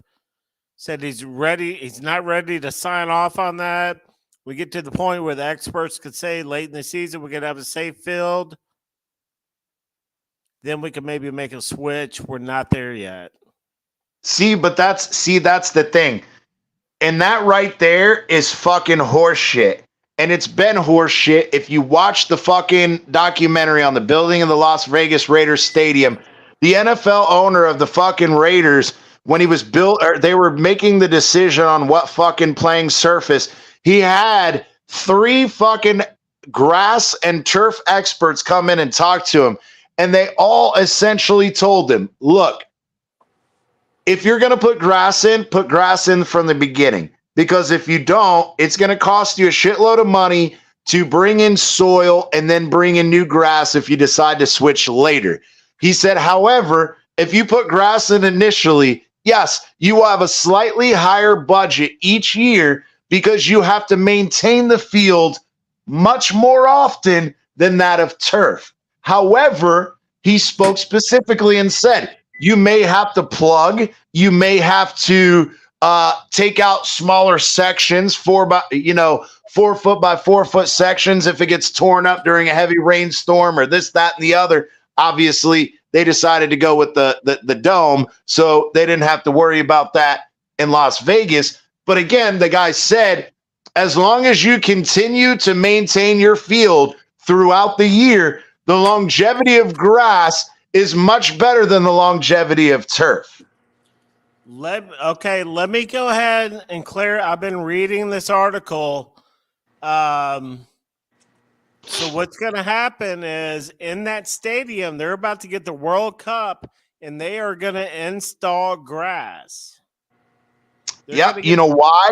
Why though? Because this is the biggest thing, and I know Green Rat hates soccer, but soccer.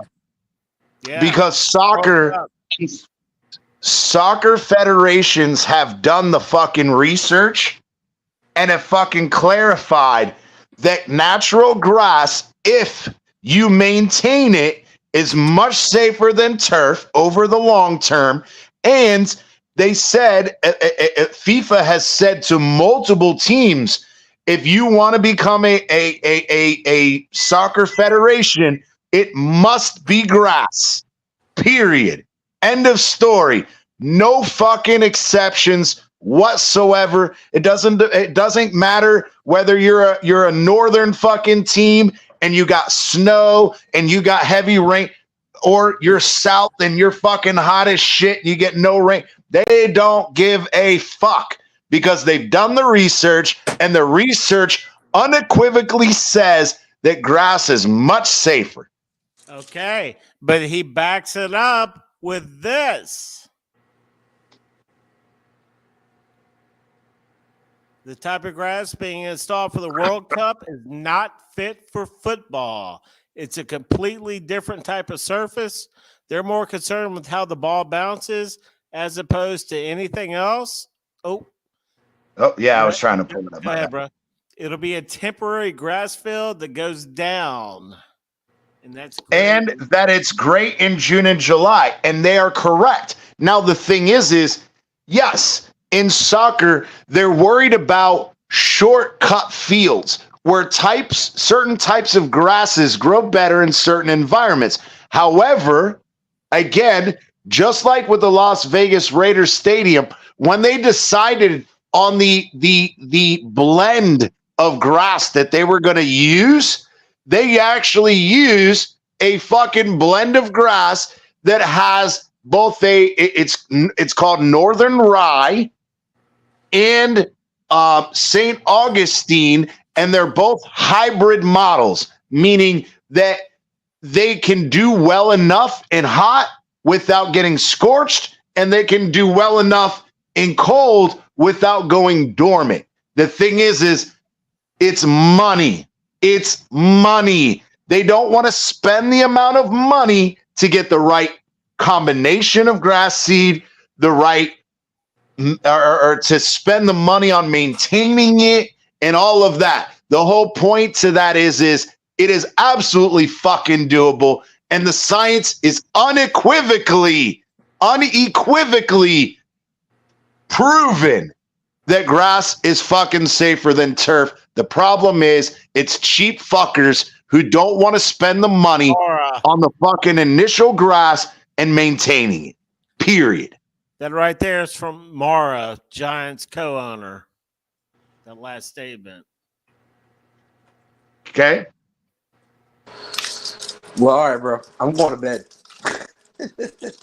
I'm going to equivocally go to bed. There you go. Big Philly. Guys. Huh?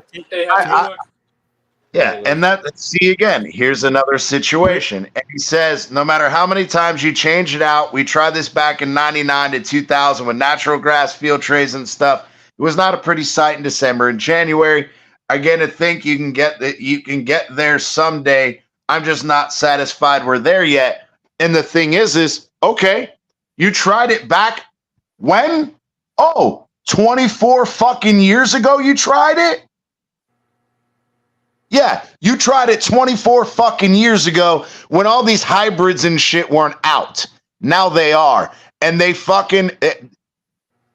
have multiple fucking fields, including in fucking Tottenham in fucking Europe, who's in one of the fucking most precipitated, both with rain and snow, and their field is in pristine fucking condition all fucking year round. The thing is cheap bastards like fucking Mora who don't want to spend the money on it. They want to go, oh, but it's cheaper for me to keep, these little fucking rubber stamped fucking field. It's fucking all about the money. That's all it comes down to. Period. It sounds fucking ridiculous. It sounds like it's more than just the money, bro. How Bleezy has this Giants co-manager, the Giants co-owner.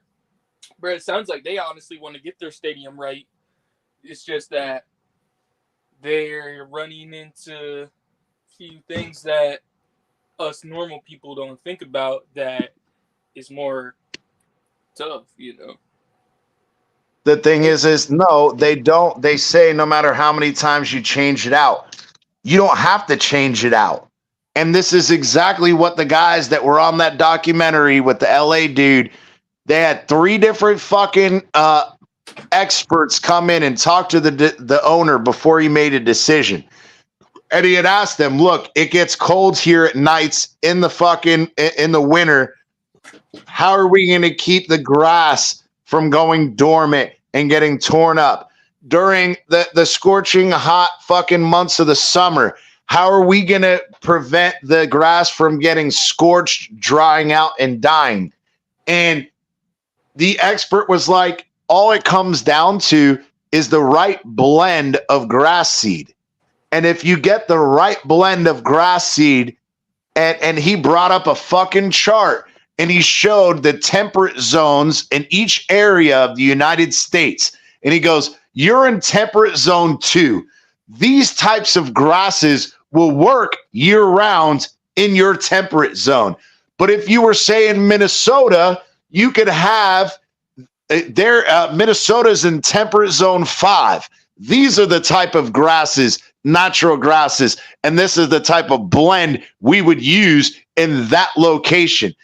The thing is they don't want to hire the experts to come out and do it correctly. They want to just go, oh, I could spend $30 million on a turf field. It'll cost me $4 or $5 million a year to maintain it, versus me having to spend $20 million on a grass field this year, and it'll cost me maybe $5 or $6 million a year to maintain it. They would rather fucking spend that initial $30 million and spend half of the maintenance fees over a 20-year span than rather to have to continue to maintain a playing surface. Is this expert's name Fossey? Who? CT, I gotta hear your The comment. COVID guy. Oh, Tony Fauci? Yeah. Is that who we're talking about here? Is he moved over to the fucking doing grass shit now? CT, No. I gotta hear what you gotta say about this. So he says there's virtually no difference in lower leg injuries on grass and turf. That's a fact. Last year, there's twice as many ACLs on grass as there was on turf. Now, this is when people try to take statistics and try to twist them to fit their narrative. So again, he's saying there's virtually no difference in lower leg injuries. Okay. Well, you do understand that there's maybe 800 different types of lower leg injuries, right? So some are caused by blunt force trauma, a la broken bones, right? There's changes in direction that affect ligaments or tendons or other soft tissue. There are circumstances that, again, just because you're trying to encompass by saying, oh, I went and I found a study that says overall lower leg injuries. Now, did you use a study that states specifically ACL tears, MCL tears? Because again, technically, his fucking ignorance shows in this fucking comment alone, ACL, PCL, MCL, LCL, they're all knee injuries. Guess what? The knee is not part of the fucking lower leg. The knee is not part of the lower leg. So you want to comment about the number of knee injuries on a study that doesn't even include fucking knee injuries. I knew CT would like that comment right there. Are you sure that shit I've ever heard in my fucking life. Halfway down? Say that again. I said, are you sure it's not more than halfway down? Lower leg injuries are considered foot, ankle, tibia, fibia, anything below the knee. That's the definition of a lower leg injury. So the knee is actually closer to the hip than it is the foot? No, it's considered in technical terms in a classification on its own. I don't need technical. I'm asking a question. Is a person's from their hip to their knee longer or shorter than usually the knee to the foot? The hip to the knee is longer than the knee to the foot. Okay, then I would consider anything from the halfway point down would be lower. Yeah, but that's not how the medical field classifies that. That's the difference. That's how they classified it, probably. It's not, because the knee itself Well, it doesn't have to be exactly medical. That's what I'm saying. Like all the studies on grass and turf and all that stuff, you're getting one section's perspective on how something is. But what I'm saying is if he's trying to mention a scientific study, a medical study, no peer-reviewed article, meaning a scientific or medical article that's been published in a peer-reviewed journal, meaning it's reviewed by other medical or scientific professionals. This is what more back. Have you never watched anything with in Congress or the House or any of that stuff? Yes, it doesn't matter what anybody uses it for. You swing it to whatever argument you want to make. So when they come out with these figures and stuff, none of them are true and none of them are right. And I agree. They're all open to interpretation and circumstances. And that's something else I wanted to get into, though, is so again, just because he's referring to there's virtually no difference in lower leg injuries. Now, we can argue all day the semantics of what a medical person considers the lower leg, the knee, and then the upper leg. Okay. Right, now, but you can't ask you have to ask the person that's writing the article what he considers. Okay, it's not an article. It's a study. There's a difference between a layman on the internet putting out some shit versus doing a medical study, especially in these cases. And there's studies on fucking weather and studies on this and it's all bullshit and everybody knows it. You can take numbers and you can sway them to however you want. Exactly, and that's my whole point. That's part of it. I don't get the big huff about all of it. The fact is, the point is you're not going to cherry pick data to statistically try to prove your point in saying that there's you're going to cherry pick data. Of course they are, but the point is that I'm saying is you can cherry pick the data all you want.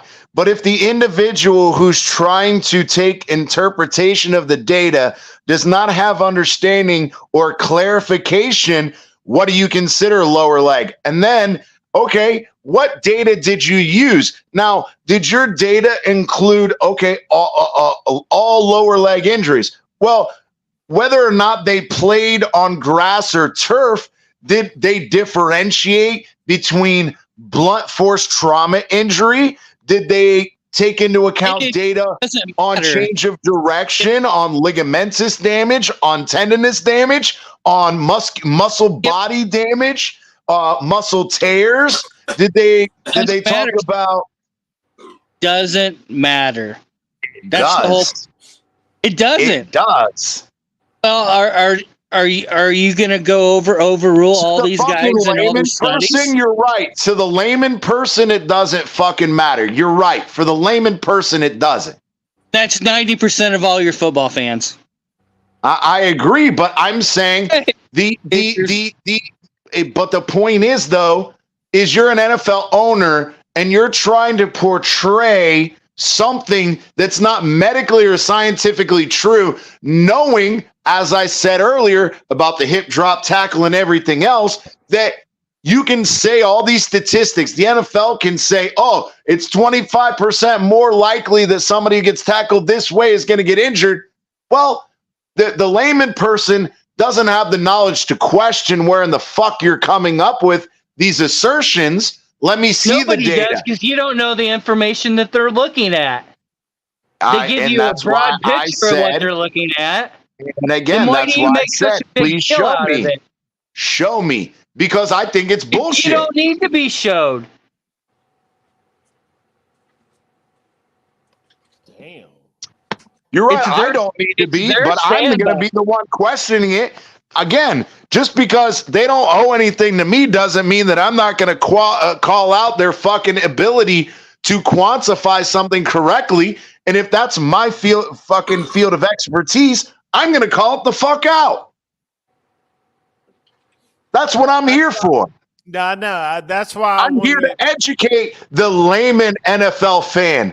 Maybe okay. You don't like it? Go the fuck on somewhere else. But I'm not going to I don't deal with stupid people who are sheep and they go, oh, well, the NFL says it, so it must be true. No, the NFL has a fucking agenda. They want to fucking tell you that you're stupid. We know what we're doing. Just keep watching our shit and let us take care of it. When in reality, the NFL Players Association, who are there for the benefit of the fucking players, are telling the NFL they're full of shit. So what I'm hearing is that your opinion is absolutely 100% fact. There is no other way to look at it. And everybody else is just a sheep. No, I'm saying that that's what I'm statistically hearing. speaking, yes, metadata studies are absolutely fucking proven that natural grass fields over turf do lead to more injuries, period. Now, again, if people want to go into the nitty gritty and argue over ACLs, MCLs, or that specific injury, please go on Medline Plus. It's free for all y'all fuckers. Go to Google Scholar and click the Medline link. It is what the fucking medical community uses to peer review medical journals, medical fucking people articles. Disagree on stuff all the fucking time. You're right. And again, if people would do the fucking research, they'd realize that come from just the like eastern the part of the country are retards, fucking idiots. just like the fucking Cajuns who say that the fucking earth is flat. And there are scientists the Cajuns play that soccer. say the fucking earth is fucking flat. And yet we've proven with fucking 1,000 different metrics that the fucking earth is not flat. But you're saying because they think that the earth is flat, we don't know because some scientists say the earth is flat, so we don't know for sure. No, we know the fucking earth isn't flat, and that's fucking proven. Well, CT. Just because fucking Cajuns, because stupid fucking Cajuns on earth think that the earth is flat doesn't mean that it's not, or doesn't mean that it is. No, I hear you. I wanted to know your take back on the other subject about the grass. I wanted to know your take on how you feel about grounding, because it's supposed to be good for people, and it's a lot of football players and athletes that about what grounding. It's whenever you have your feet on the ground, but it has to be in the grass, and it's actually like there's people that will sleep with beds that have something grounding in it that makes you like fucking connect to the earth. So and all this stuff. We're gonna go. Look, I'm not gonna spend a lot of time on this. I'm gonna spend about a minute on it.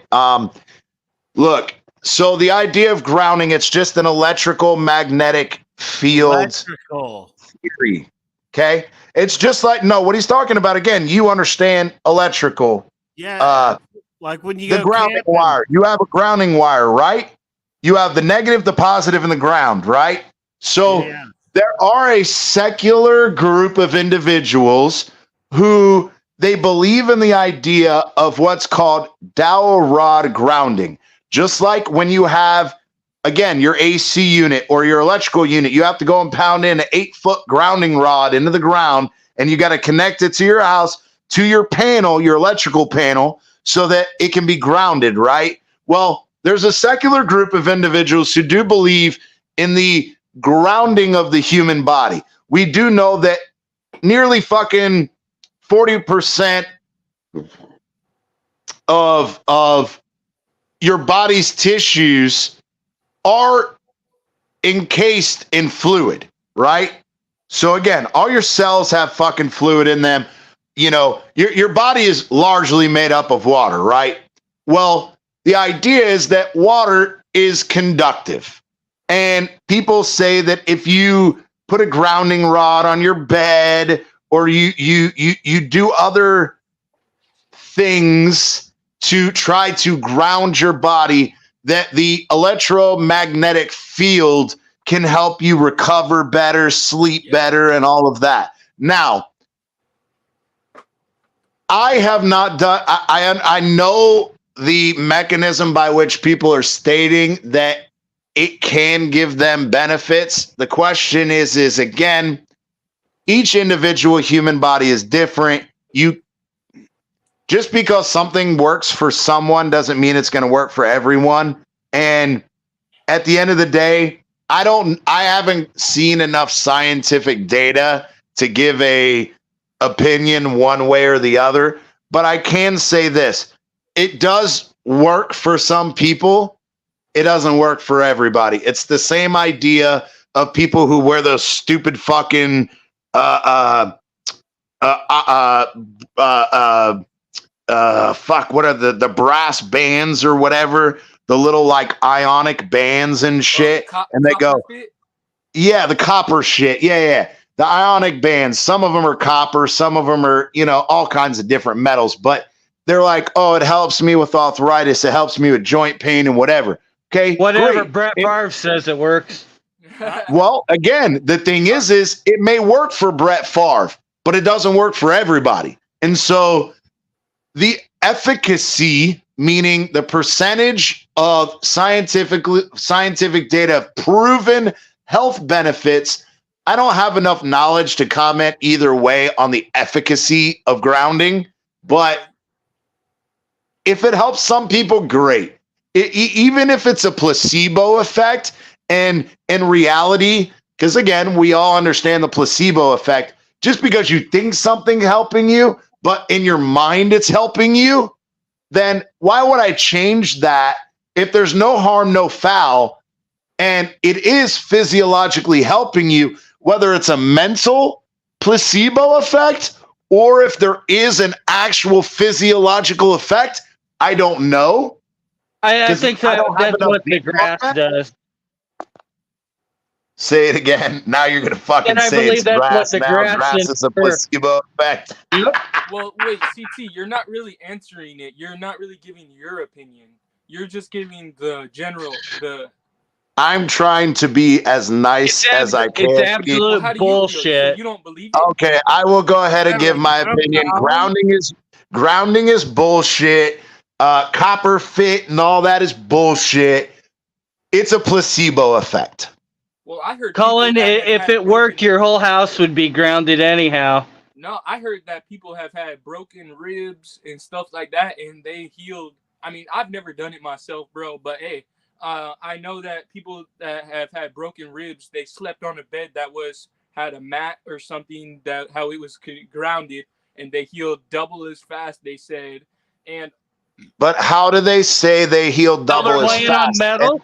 I don't know. And that's the whole point, though. See, this is where it's called an So in professional terms, it's called an anecdotal result. Meaning, if you compare yourself to someone, or even, number one, you can never compare yourself to having a broken rib, and you can't live in two universes and communicate with each other and say, okay, in one universe, I had the same broken ribs, the same exact injury, the same exact food intake, the same exact fucking water intake, the same electrolyte intake, the same pain medication intake.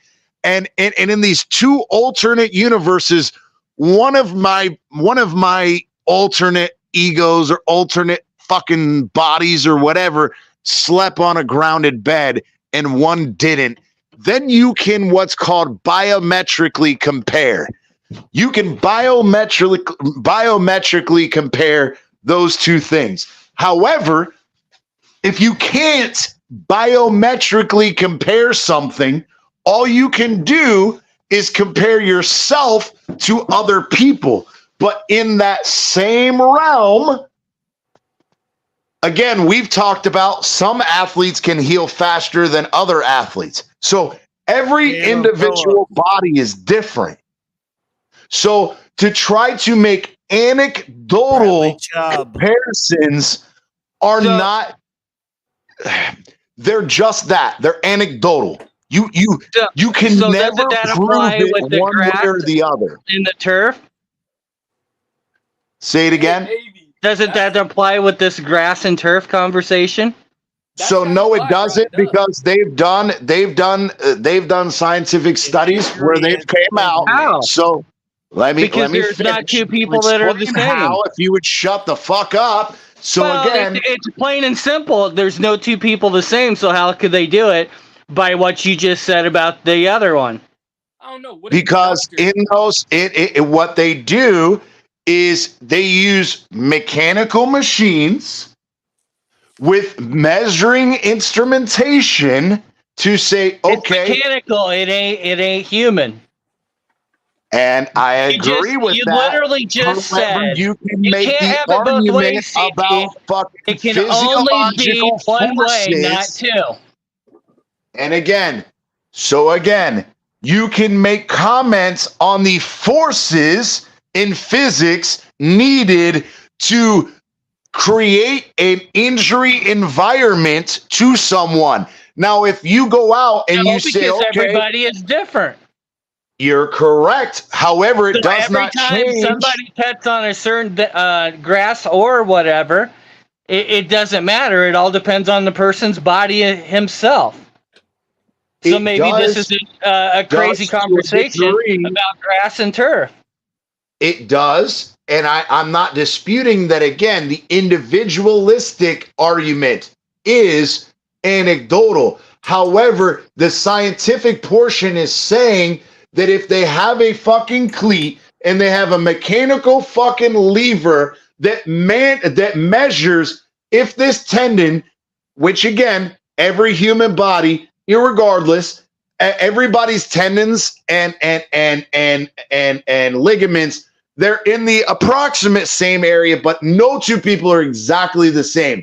However, if they go in and they say, okay, we're going to bend this mechanical foot with this ligament attached in the origin and insertion point, as is every fucking human body. Now, does that mean that your fucking, the origin of your tibial ligament and my tibial ligament are in 3D space in exactly the same spot? No. However, if the measurement says that it takes 340 newtons per fucking square inch to tear the normal viscosity of a certain ligament or tendon on grass, and if they do the exact same thing with the exact same mechanical foot, and they do the exact same test on turf, and it says that it takes 240 fucking newtons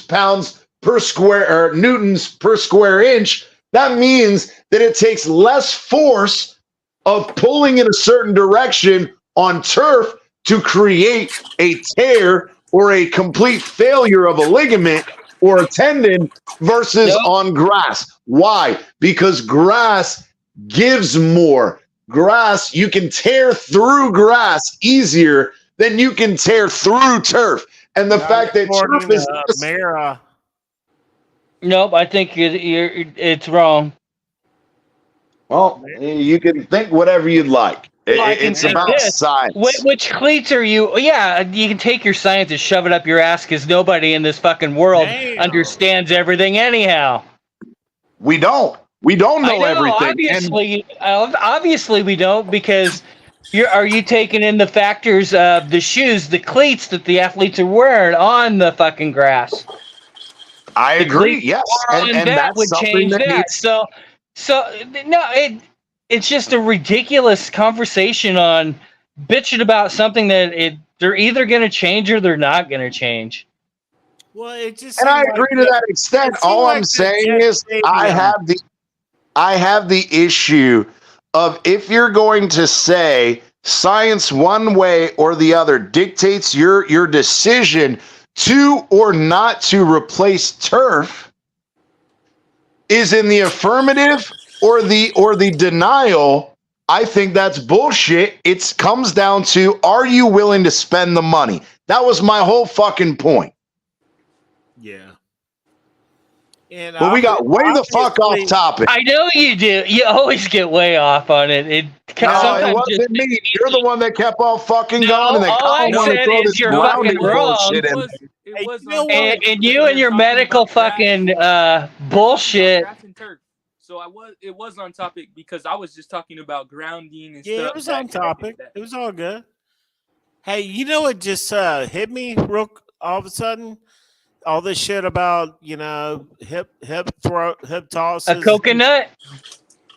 Well, yeah, it sounds like it, but that's gonna work in his favor, man.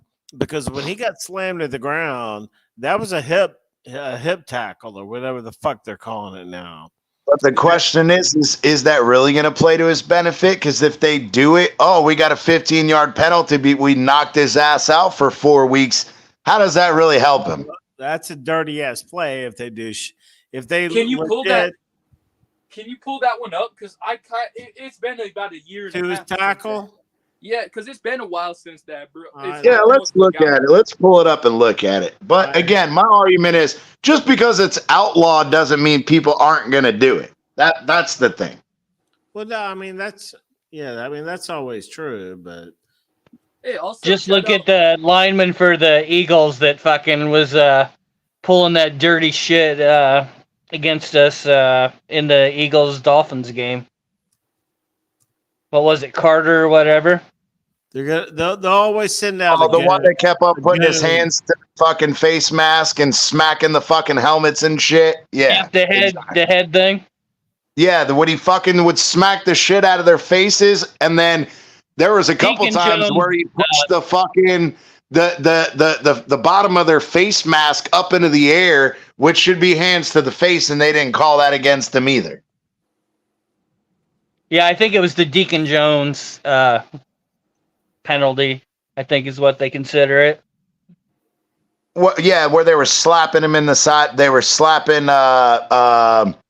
Raekwon Davis in the side of the head, and Jalen too.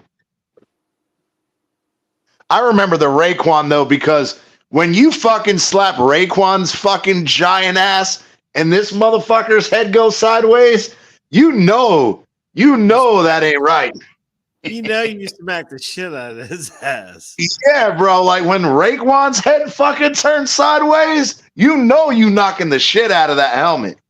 You done smack the shit out of that. Hey, when you said being quick and stuff, it made me think about that. Dude, I didn't know this, but apparently Teron Armstead is rated the #1 fast, like not just running stuff, just he's got that good footwork.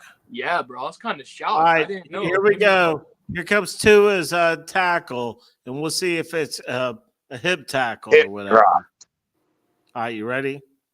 Yep. Yes, sir. Here we go. And this is the one versus Cincinnati? Yes, sir. Okay.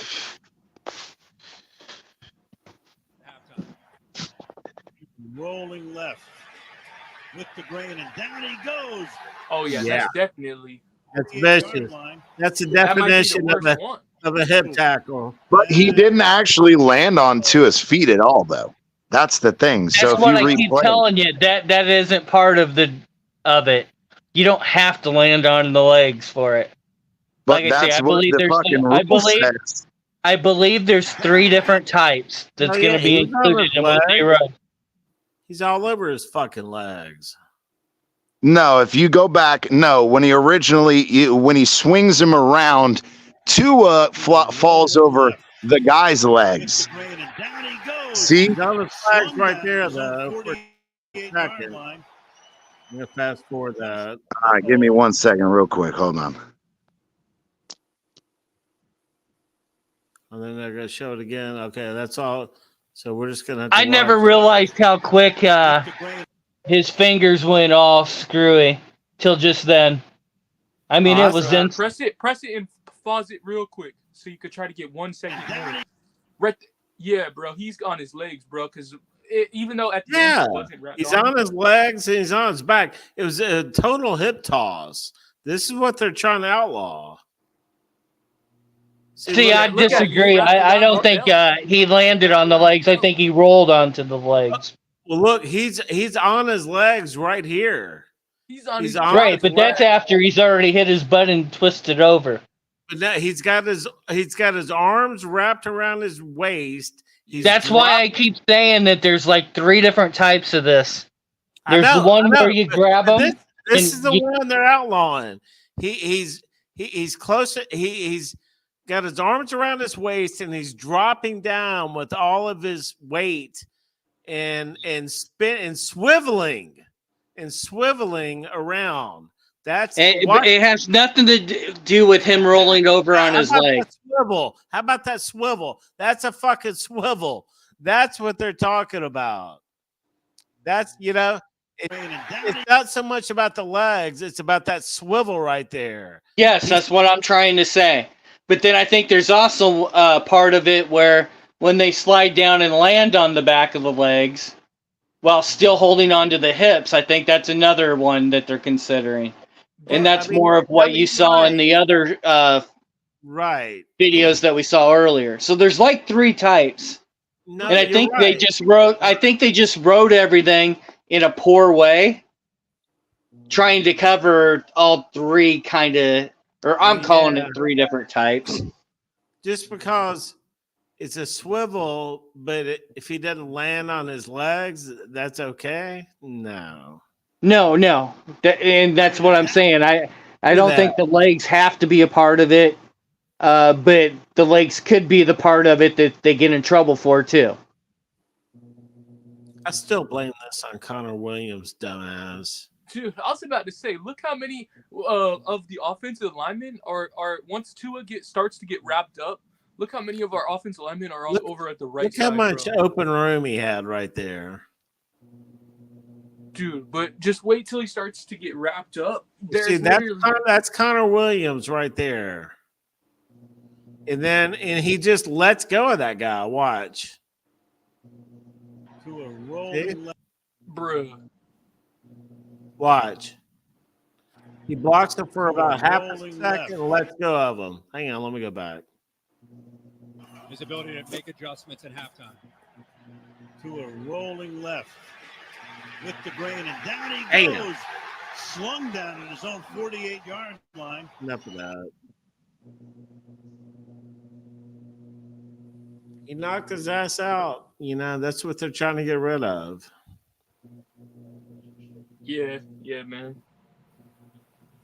That's a hip tackle. That's the definition of a hip tackle. I mean, that's a body slam. Yeah, he I missed now because had to tell the fucking older daughter good night. Yeah, bro. She's on. Hey, well, how about Tua working on that jujitsu, man? That stuff looks like it really helped him in the season. Yeah, and now they can't hip toss him, hip tackle him. He's good, so, man. I agree with the jujitsu thing. Again, it's knowing. Okay, it's just like, I mean, he could have done it with wrestling too. It's not that it's just a jiu-jitsu thing. It's understanding momentum, having to roll without putting yourself in a position where you're going to fall flat on your back and take the full brunt of the impact. Does that make sense?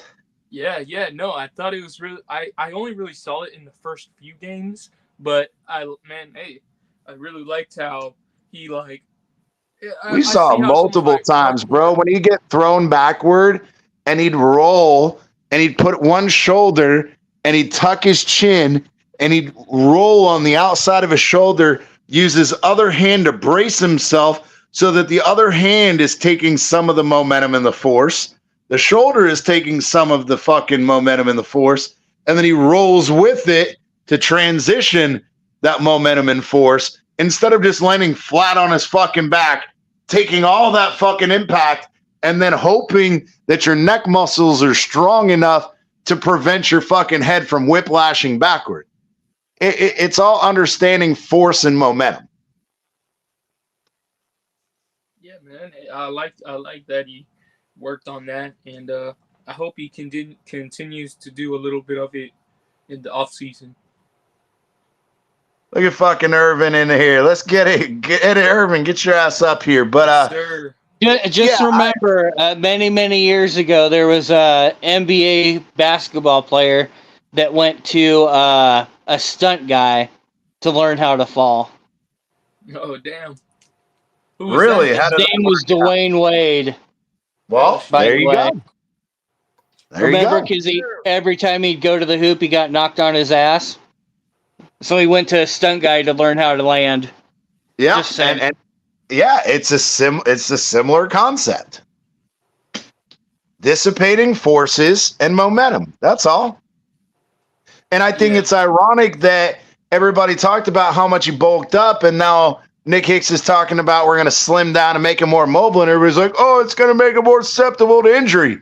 No, it's not. He just fucking showed you that he understands how to dissipate forces, and people fail to realize that just because you don't have muscle bulk, you do understand that you can have strength without having size.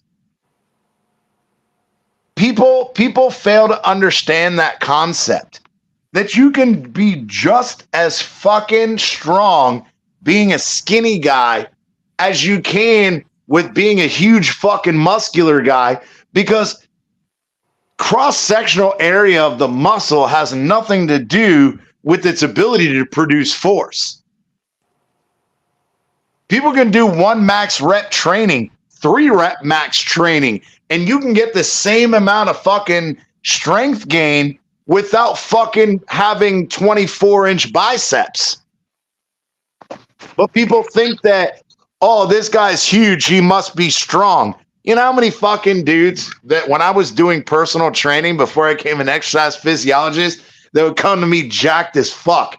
Oh, I'm taking protein powder. Oh, you know, on the side, I'm taking some anabolic steroid fucking powder. Okay, you can get the size. That doesn't mean you're fucking strong. I had some fucking skinny little rowers, and I'm talking about like actual like row your fucking boat rowers who are skinny as fuck, but strong as hell. Why? Because if they were bigger and they had more muscle and more weight, that fucking reduces the drag coefficient of the fucking rowboat, so they want to be skinny and strong as fuck. Damn. I had rowers that were stronger than fucking football players. Hey, we can't let Spider-Man come up here because we can't have 2 Jets fans on the... Oh, shit. Damn. Let's see if that'll get his ass up here. It's the same thing with the golfer. The golfer, man, those tall, skinny guys, they can hit it a hell of a lot farther than the, you know. Well, just think about the baseball pitcher, Mariano Rivera. He wasn't a very big guy, but man, he could fucking throw the baseball like a motherfucker. Yeah, and people, but that's just a misconception that people, they equivocate size to strength, and that's not true.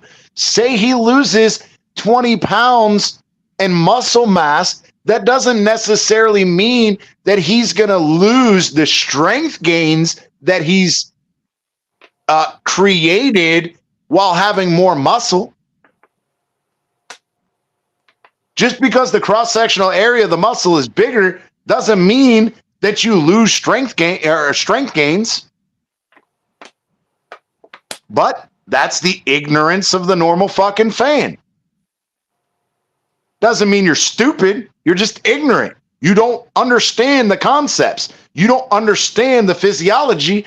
I'm not going to fucking kill you on it. But when fucking, you know, owners want to fucking cherry pick shit and act like they know what the fuck they're talking about, yeah, I'm going to call them the fuck out. We're going to call them out. Because don't just because people are ignorant doesn't mean that you should take advantage of their ignorance. That's my issue. Don't fuck with us, Mora. or what's his name? I think it's John Mora. I think it was. Mora. Are you fucking talking about the turf again, Bleezy? Yeah. No, we're talking. I No, think we're the talking long and about short John of what Mora. he said is he doesn't believe that they have came to the point where in fucking New York the fucking grass is gonna grow, and maybe his research team feels that way. Yeah, well, if your research team feels that way, but other research teams have proven that their feeling is incorrect scientifically, then maybe you need to send your research team over to other research teams and continue to educate You really want to themselves. go there? Didn't I Yes. hear? Okay, we're gonna go there. I'm just gonna have to bring it. Weren't we voted by the players or something like one of the best medical facilities? Yeah. Yep. And if you miss I'm that just saying. fucking show, I'm just saying. yeah. And you're right. And I've said this. And if you missed that show, shame on you. Go back and watch it, Mr. No, I fucking think either MDC toilet bowl was on too long, or your okay. fucking But green-haired, bearded fucking guy was on there or something. I can't remember. okay. Well, I stated specifically, no disrespect to players, okay? But just because the training staff is nice to you, that you feel like they know what they're talking about, you feel like they're educated, you feel like they're doing what's right by you, doesn't necessarily mean that strength and conditioning coaches or experts in that field would agree with them or the way that they're handling your injuries, whether it be preventative workouts during the off season, whether it's maintaining during And the like regular I've said season. time, CT, you got to take it for what it is. There is other people that disagree, and you throw your 2 cents out there, and it is what it is. And I agree, but all I'm trying to say is in this situation, just because the training staff was voted number one doesn't necessarily mean the people that are voting on the quality of the care given are experts in being given quality care. That was my argument. How do you know? Well, when and I hate to say this, and I'm going to say it as nice as I can. When a chick goes to get fake breasts from a doctor, right? And the doctor's nice as shit, but when you're done, and if you guys don't know Matt Rife, the comedian and the squeaky titty bitch, she got friggin' big ass boobs and they squeak like a squeaky toy. She was like, yeah, the doctor was nice as shit. Oh, I love the guy. Oh, he was a great doctor. Until 5 years after, when something went wrong, and when she moves the certain way, her titties squeak like a fucking dog squeaky toy. Well, if you asked her whether she thought he was a good doctor and whatever, does that mean that she's qualified to fucking tell you whether or not he's a good doctor? Sure. Okay. So you think that it all comes down to everybody wants their what they do for a living to be on the correct side of everything. Just like in the siding business, whatever I say looks good on a house is fact. it's not about looks, it's about quality of the thing. So, for example, you go put siding on a house, right? And it's baby shit green. And I could come in here and tell you, that's an ugly fucking color. That's fucking wrong. No, if you installed it correctly, it doesn't leak and all of that. You know what I'm saying? Like, it doesn't mean that it was done incorrectly. You'd be correct, because that would be really fucking ugly. I agree, but that doesn't mean that the workmanship is wrong, right? Just because the color is wrong, yeah, I you have to tell the homeowner that's ugly. You got to know how to design it. That's where it all begins. And I agree, but my whole point is it's the same thing about the squeaky titty bitch, right? So again, okay, you were happy with the way it looked and whatever, but then you were dissatisfied when your shit started squeaking like a squeaky toy. But the thing is so you as the patient can go, oh, I love the doctor. He was really nice. He was really sweet, yada, yada, yada. He cared about me, had good bedside manner. But if you go to another plastic surgeon and you fucking squeak your titties for him and he goes, yeah, he should have done this, this, and this. This is why your titties are squeaking, and this is what he did wrong. If one person is qualified over another to say the quality or the workmanship or whatever was supposed to have been done wasn't done correctly, if the person says, oh, but he was nice, that doesn't mean that he did it correctly. That's the difference. I think you're going way off of what. Of course, fucking MCJB's like, we're talking about titties. I think we're way off of what we're trying to get at. We're not because my point is that you believe that no matter what, you are correct in the assumption of everything medical. No. I've said on multiple times on this platform, including the grounding shit and whatever. I can give you my opinion, but I don't have enough medical evidence to tell you whether or not I can empirically say I believe this or this isn't true. I can give you my opinion based on my knowledge, but there are other circumstances where there is enough empirical evidence to say one way or the other. Again, is the earth fucking flat or is it round? Well, somebody can have the opinion that it's flat. Could it be oval? It's actually an oblong spheroid, so it's pear-shaped, by the way. Like so for people who don't know that, go fucking trip your balls. Go watch a real documentary. The earth is not round. It is an oblong spheroid, and it has a pear shape. But like a football. That's not here. No, it's not. No, it's a pear shape. Oh, it's smaller at the equator. It's bigger at each pole. Yeah. It's a pear shape. But again, the whole point is we can get into nuances, we can get into specificity, but the whole point I was trying to make is quick. I'm not saying about that. I'm saying about the Dolphin thing. I'm getting back to the point. So just because the Dolphins players say, hey, they're nice to me, they work with me, everything's all good, I like them, they're number one. Okay, great. You're trying to put stuff that it wasn't actually said. It's just a vote, so you don't have no idea why they voted on what they did. But if we're going to say that we got the nicest stadium, it's been voted on. Well, that's the way it is. And I agree, but you're missing my fucking point. You're trying to argue the fucking semantics of this, that. It's, again, just because, irregardless of what they vote on and what category or what criteria they're voting on them being the best, doesn't mean that a NFL player is the best to vote or judge the fucking efficacy or the ability of a training staff. I believe that other professionals should be the one that make that determination.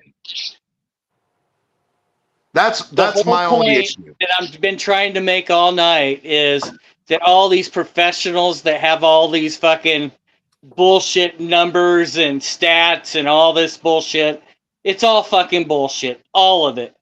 I agree, which is why I love the NFL. Please show me where you say that drop hip tackles increase the percentage of likelihood of injury by 25%. Please show me your data. Here, I can tell you probably how they did it. You ready? This will be nice and easy. Every tackle they considered was a hip drop, they looked to see if the guy got fucking hurt. Okay, but did they consider whether or not that he got injured by another mechanism? Because again, all back to say he gets hip dropped. Okay, so say he gets hip dropped. Say he gets hip dropped. Say he gets hip dropped, but somebody else comes and falls on his legs afterward. So did they say, did the injury come from the hip drop tackle, or did the injury come from the other person that came and fell on his legs? You don't get it. It starts at the very beginning because someone has to determine if it wasn't even a hip drop or not. So all these fucking arguments on this stuff is just crazy. Depends. They're getting banned when they fucking try to. That's our whole point, Green Rat. We said this is going to be a slippery ass slope. And I said that, and that was the thing I said. The NFL referees now have to determine whether it's the evaluators for the NFL, whether it's referees. There's going to be such a high inconsistency, a la personal pass interference or intentional grounding or any of these other issues. Why is it any different than any of that? So it really doesn't matter, does it? Which is why I said it's going to be another clusterfuck for the NFL. The NFL is a clusterfuck. I agree. Enjoy it.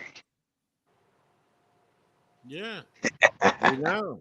I mean, that's where I'm at. I mean, talking about statistics and stuff like that, they're nice when you're trying to prove a point. You can always shade them to however you want them, so that's why I don't see the point in arguing them. It's more of like we sat there and watched a couple videos. Okay, we're understanding kind of what they're looking at. Yeah, and like I said, I understand the intent of the rule. The issue is the consistency of calling it and the slippery slope that you go down, that once you say that this is a foul, how do you know that down the fucking road, well, is tackling from behind going to be an issue? Because that creates issues or injuries. So are you going to say that we're going to outlaw tackling people from behind? What's the next injury? Tackling in general is going to cause injuries. So let's outlaw tackling, like Javon Holland said. Let's just use robots, and then we don't have to worry about them getting hurt. Yeah. So yeah, I agree. Or we do what Xavier Howard said and said, "Fuck the NFL, give everybody fucking flags, make it 7-on-7, and good fucking luck." Well, because that's what it is. I mean, the worst injuries you're gonna get if you go with robots is, thumb fucking injuries and stuff like that, Yeah, but then, then they're going to say everybody should have to wear gloves because it'll protect them from thumb injuries. Like, again, either you're going to fucking be a fucking man and play a fucking a physical sport, or you're not. Man the fuck up. You take the risk, you take the reward. It's just like Xavier Howard said, and I respect him for it because him and UD and Mike Miller on the OG's podcast said it. Look, we know what we're signing up for. That's why we try to go get the money, because we know it's dangerous, but we accept the fact that it's dangerous, knowing that our reward is millions of dollars a year.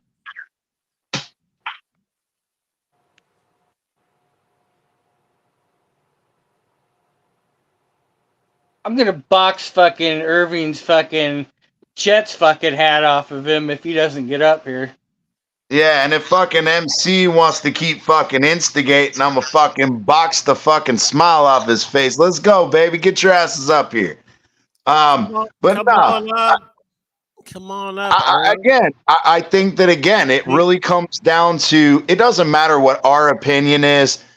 I just think that it's a slippery slope to go down. And just like Jonnu Smith said, if the NFL is going to say that they're concerned about player safety, then how in the fuck do you not address the turf versus grass issue, but you're willing to cut out a fucking play that, according to the NFL, only happens 256 times a year, but you play thousands of snaps on turf. Again, you can't have it both ways, and the NFL wants to pick and choose what they want to fucking, regulate and not regulate. And like I said, I think that should be up to the NFL Players Association in concert with the NFL players to tell the NFL what they care about and what they don't care about. That's my shit. I would just have to disagree on the point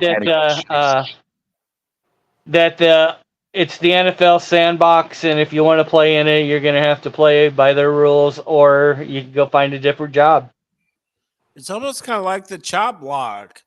They figured out real quick that's not a good deal. They outlawed it. So it's kind of what this reminds me of a little bit, now that I sit back and look at it. I understand what they're trying to get, where they're trying to go with it, but it's almost impossible. And I think they even said that, I think I saw a tweet somewhere that they're making the rule, but they don't expect it to be enforced very much during the year. Like hardly at all.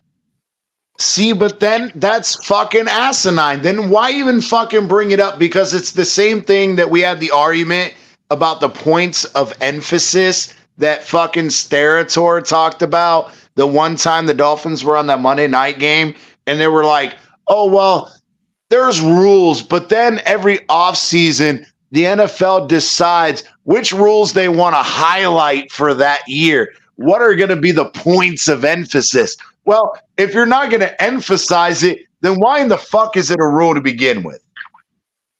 I agree, but that's kind of the way the concussion thing went. Yeah, but then they tried to overcorrect because of the Tua situation, just like they overcorrected with the Damar Hamlin situation. It's they're all doing it based on their need or desire to stay influential in the entertainment realm rather than actual player safety. They want to give off the interpretation or the image that they give a fuck about player safety when they really don't. They only care about player safety when it affects their bottom line, a la the concussion situation and or the playing field surface. Because again, if they really wanted to go down the road with the playing field surface, you make it a rule. Everybody plays on natural grass, or you don't have a fucking team. But they decide when they want to mandate something and when they don't, based on how it affects owners and the NFL's bottom line at the end of the day. And that's bullshit.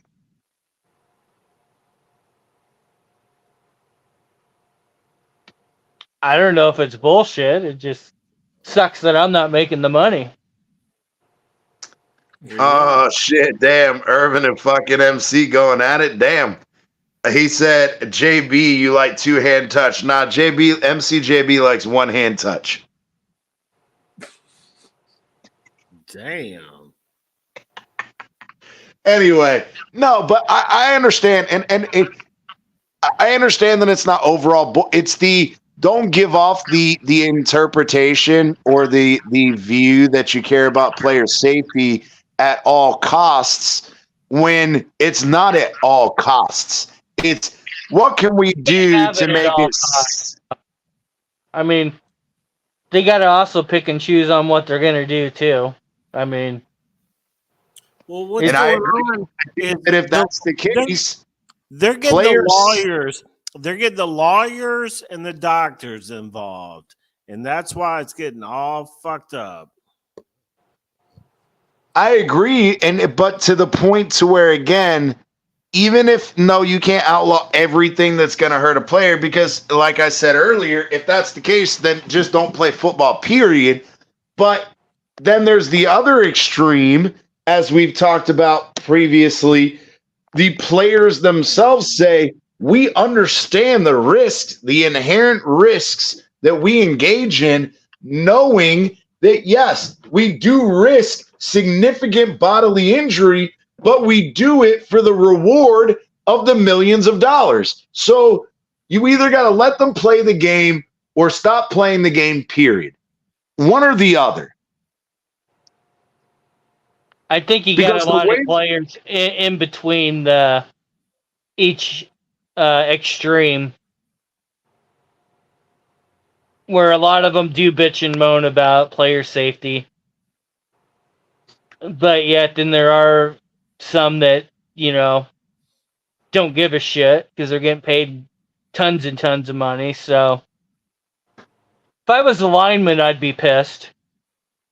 Yeah, because you don't get paid the same way as fucking, you know, skilled players do, yet you're the one getting your fucking head bashed in.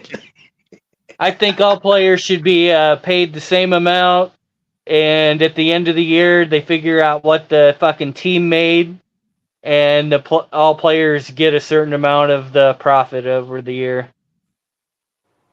Yeah, but if you do that, then you lose a lot of talent, because you're telling a guy who's more talented than another guy that you're worth the same amount this guy is, even if he doesn't put in the same amount of work or have the same amount of talent you do. And that's never going to work, because that's the same ideology that liberals, as well as utilitarian, you know, communists take on, is it's the benefit of all over the benefit of the individual. Even if the one individual is willing to work harder, or put more work into it, or have more talent. So we don't think our offensive line matters for our quarterback? Absolutely does. Okay, well then they should get fucking paid. I agree with that. I'm not disparaging that. I'm saying that doesn't, just because you're a talented quarterback doesn't mean you work harder than the offensive line does. Well, in a sense of, again, I'm not saying about as far as game. I'm saying, so say one offensive lineman goes and works out in the off season every fucking day, improves their game, works hard to do better, watches fucking 8 hours of film, and then you got another guy who during the off season goes out on vacation, does ayahuasca, you know, like fucking Poyer and fucking Aaron Rodgers, these other guys, but they don't go out and prove themselves. They don't watch film or whatever. So you're unincentivizing the individuals who are putting more work into being better by saying we're going to pay you all the same, no matter what your skill level is or how much work you put into it. That's never going to fucking work. No, then they get fucking cut. Some of those guys I completely disagree. I'm with the players on a football team. The whole offensive line has to know just about as much as what the fucking quarterback needs to know. The only thing different, the quarterback is handing the ball off or throwing it. Maybe there could be tiers for each of it, but it needs to be closer in who gets paid. Well, I agree with that. I think that quarterbacks, wide receiver, skill position guys get way overpaid, and offensive linemen get way underpaid. And I absolutely agree with that. But I'm saying even within position, so if you say, okay, maybe it's a standard of quarterbacks can make up to this amount, like you said, based on tiers, and an offensive lineman at certain positions. But to say that, again, irregardless of the position, again, even if it's two offensive linemen, one guy's willing to work and put extra work in and the other guy doesn't, then to tell the guy that's busting his ass, you know, spending more time away from his family at the facility, working out and watching film, versus the other guy who just treats it like a 9-to-5 job. Right, but all that could be fixed by telling the Players Association to shove it up their ass, and the players got to fucking work 365 days a year. Not that much, but 5 days a week. No, it's just like Xavier Howard said, though. Another thing he said in that podcast that I really liked, and it was about Fangio's bullshit about saying, oh, players in Miami's, they're more interested in going out in the nightlife and this and that. And it's like Xavier Howard said, look, there are differences between each individual, right? Say one guy has a wife and a family. He's not going out to titty clubs and shit. But if the younger guys who don't have fucking families, don't have children, don't have a wife, they want to go out and enjoy their life, who the fuck are you to tell them not to do it? And it's like Howard said, as long as they're doing their film work, as long as they come and produce on the practice field and they produce on game day, I don't give a fuck what he does in his own time. Now, see, that's where I'd probably go a little bit on the other way. I believe that they should be in the, not really putting full practices in anymore. I don't think, I think that hurts everything. And I believe that the players shouldn't be going out to the fucking shaker bars during the week. On the weekends, do whatever the fuck you want. Yeah. During the off season. During the off season, let me premise that. Yeah. Right. Because obviously the games are on and Sunday. I agree with that because, either you're a football player and it's your job or it's not. And I can agree with that. But I agree with the premise of Howard, though. Like, if somebody's coming in and they're investing the time, because again, and Howard gave this figure. He said he goes into the facility and he would spend about 2.5 to 3 hours a day on his own time reviewing extra film. And he goes, but if I'm doing treatment, I got to go to practice and go to 2 or 3 hours of treatment. And then so I've already missed 2 or 3 hours at home with my wife and my family. But then I invest another 2.5 or 3 hours in watching film. So now he's invested 5 to 8 hours extra beyond what he is in the building through meetings and everything else. So say if a guy a la Cam Smith, and again, I don't know the circumstances, but I'm just putting it out there. So if Cam Smith comes out 9 to 5 or whatever their regular hours are of being in the building, but he's not willing to put in that extra 5 to 8 hours, that's it. That's it. Gets cut. I agree. But the thing is that's not the way. In theory, that's the way it should work. But in reality, that's not the way it works. It's just like the ideological thing, like we talked about communism and everything. Yeah, it would be great in theory if everybody would put in the same amount of work, everybody would have the same amount of investment in everything, whatever. But in reality, that's not how it works. You're always going to have lazy fucks who don't want to work. And they're going to fucking sons of bitches can't be from 8 to 5, then they need to be fucking cut and move on to the next guy. 5 days a week. I agree, but that's not the way it works. Well, that's what I'm saying. That's how I want the NFL to go to. Well, then I want them to get paid the same, and I don't want to see these fucking huge contracts. But at the end of the year, after your team makes so much fucking money, profit by the owners, there's a certain percentage that goes to your team. Yeah. Well, so I could agree with better. The team makes more money. They should get more money. Yeah, but then in that same concept, you're punishing players willing to put in the time and the effort for the misgivings or the failure of others to put in the time and the effort. Because your players will make people accountable for their time and make them fucking put in the hours, or they won't want them around.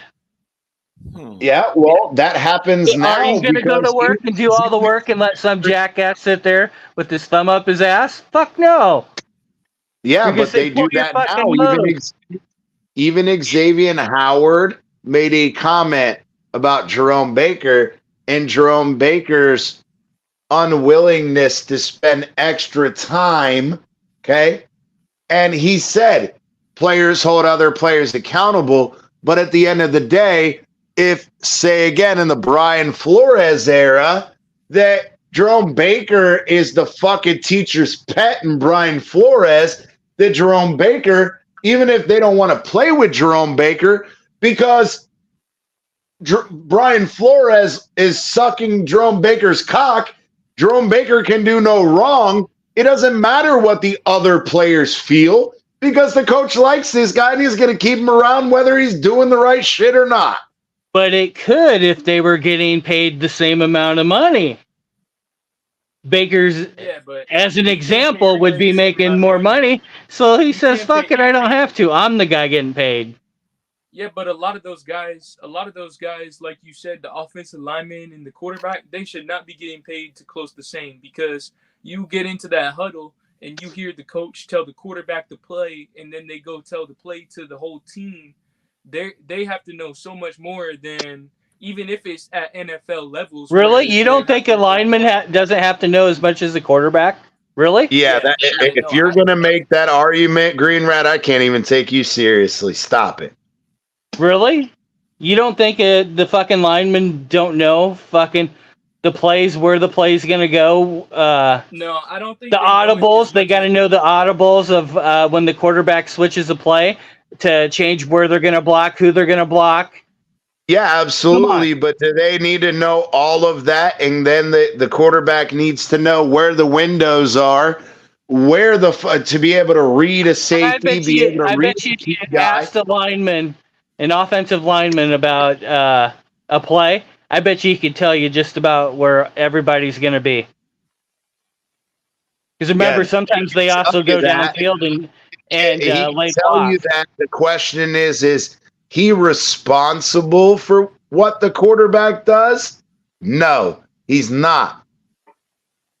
The quarterback is responsible for what the quarterback does. So just because the offensive lineman could say, oh, well, he should throw it into the first window. Well, okay. Well, Mr. Lineman, say somebody drops into coverage and covers up that first window. Where is Tua supposed to go after that? Oh, no. His second read. Again, what's the second read? Oh, I don't know, but I bet you the lineman probably does know. I bet you Liam would know. Not that he could fucking execute it, but I bet you he knows. Okay, and even if he knows, if he's not responsible for executing it, how can you pay them the same? Because if they don't execute and do their job, your quarterback's laying on his ass, getting a hip drop fucking tackle and being knocked out of the game. Yeah, agreed. But at the same time, their necessary blocking and needing to do their part of blocking is not as intricate as a quarterback navigating a pocket, reading defenses, reading windows, and making the throws. I don't know. I got one guy. I'm responsible for this. All the checks and everything at the line, but our quarterback doesn't, does he? I didn't hear a word y'all said. Am I saying everybody should get $5 million straight across the board? No.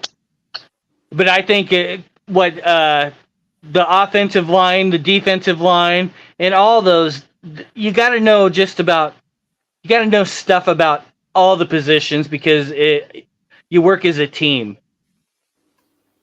I agree. I just absolutely like in basketball, agree. you know everybody's position and everything they're supposed to do. Yeah. It's the same way in football. Now, could Tua understand certain coverages better than the rest? Yes. But the players still know the plays. I mean, does a quarterback have a little more responsibility? Sure. Sure. But is it worth 50 million to fucking 1 million? No, and I agree with that. I absolutely agree with that. That's the market. That's what the market dictates. So you can't. Although Robert Hunt just blew that fucking out of the water. He blew that narrative up because there's somebody desperate enough to to blow pay it him out like of the water. back. Hey, I had another thing to say. Think about this. Hold on, though. Think about this. Okay. Robert Hunt, if Tua plays on his 5th-year contract, okay? If Tua plays for $23.5 million, Robert Hunt is making $3 million less per year than Tua Tagovailoa. Take that shit and fucking eat on that. Think about that. Are you telling me that Robert Jones is $3 million a less important player than Tua Tagovailoa? No. Stop it. Yeah, I mean, I don't know what Carolina was smoking up there. He will be next year if everything stands pat. What do you mean? Well, if what you just said comes to fruition, then yes, he is, I guess. I don't. Yes, he is. What? I'm confused. You just said that he'd be within 3 million of Tua, right? Because Tua's gonna get a new contract. Okay, if that's the way it comes out at the end of the year, I guess he is worth that much, and Tua is worth that little. That's what I was asking, bro. When they signed Robert Hunt. I mean, we haven't even talked about the whole Tua contract and extension. It sounds we did. Like, we talked about it at the beginning of the show. We have, but Green Rat, what do you think is going to happen? Do you think we'll get a deal done before the season? I think we'd be stupid not to, just to get it fucking behind us, but Did whatever. you hear the comments that were made today?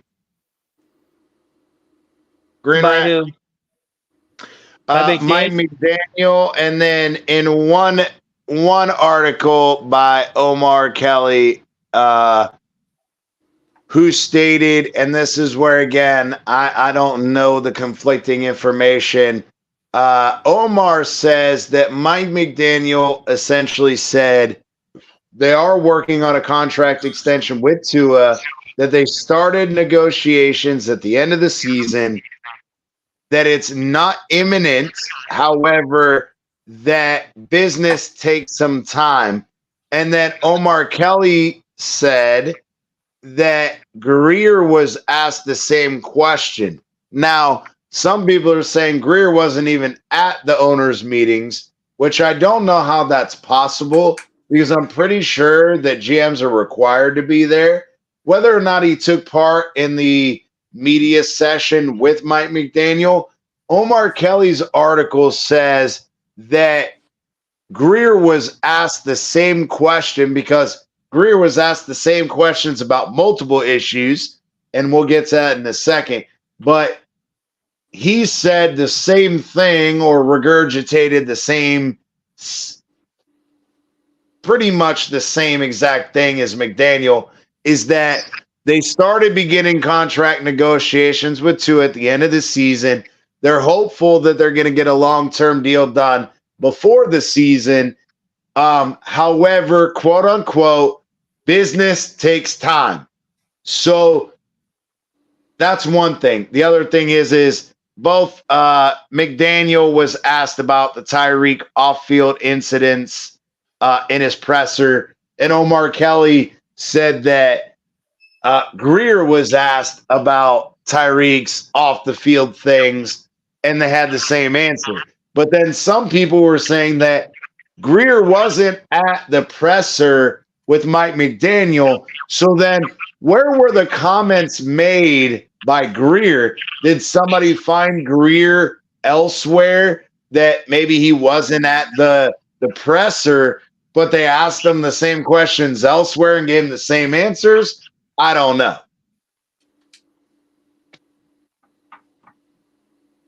But Well, from what I heard, what I have heard about the Mike McDaniel thing, it was pretty much similar to what you said. Yes, it's going to take time. And then the point was nothing was said about it rolling into the season. They talked about if he'd be there for OTAs. And he said, I expect Tua to be there at OTAs. Yes. Now, but they'd still be under, working on the contract. Yeah. Now, the only caveat I have to that is in that same article written by Omar, he stated that rumor or it was reported by Adam Schefter that a deal is not imminent and that there is still, from his reporting, from his sources, that the Miami Dolphins are exploring the extension, but if they can't come to an agreement, they're still going to force him to play on the 5th-year option. That an extension is not a certainty. They're at least trying to get an extension. So that's contrary to what Tua said in his interview earlier this offseason at the Dolphins Cancer Challenge, when he said that I expect the deal to be done this offseason. And he said it's going to be done sooner rather than later, because he said this offseason, then they asked him to clarify, and then he said it's going to be done sooner rather than later. So those two reports are contrary to one another.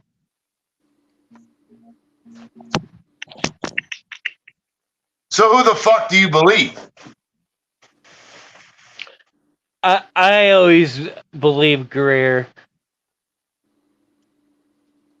Well, you believe Grier. Well, if you believe Grier, why is it that Grier said that he left the door open for a return for Xavier Howard, and that he said that I made it clear to Howard and his agent that we're open to him returning, and that during the OG podcast with fucking Udonis Haslam and Mike Miller, Xavier Howard, when they asked him about Grier's comments, he said, "That's news to me, because that was not told to me or my agent."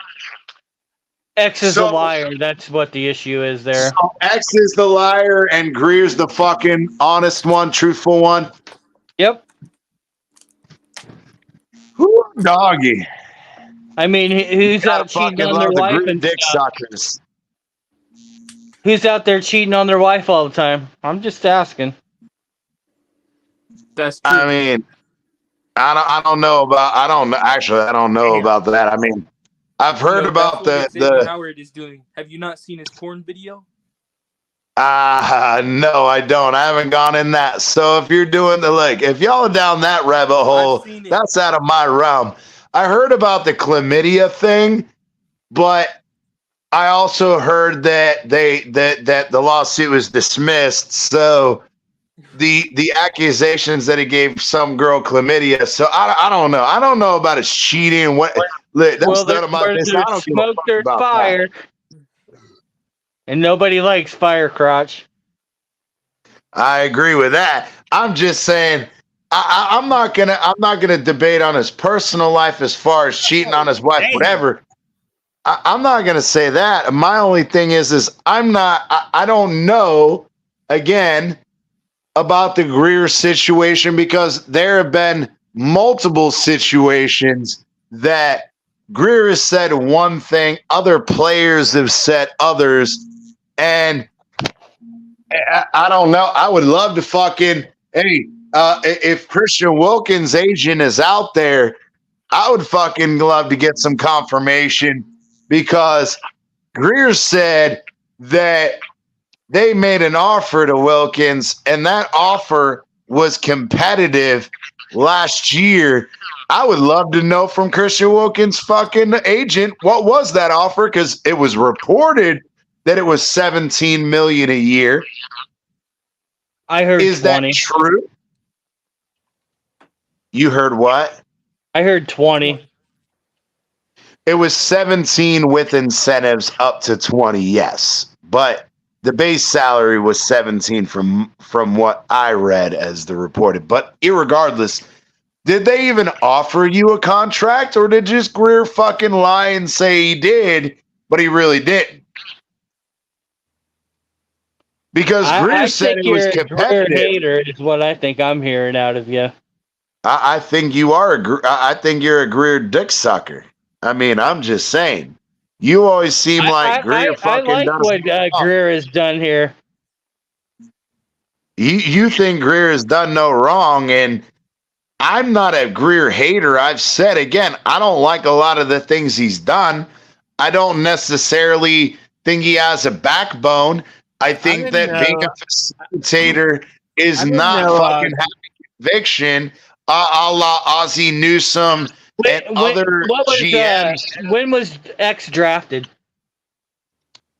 2016. 2016. From Oh. And didn't fucking Grier say that was his first pick? No. He was second round. Chris Grier did not take over. Chris Grier did not take over full duties. I think you better go back and listen to some of these. I think the one the interview you're talking about where Grier said that he was taking that he left the door open for X. From what I understand, he said that X was my first pick.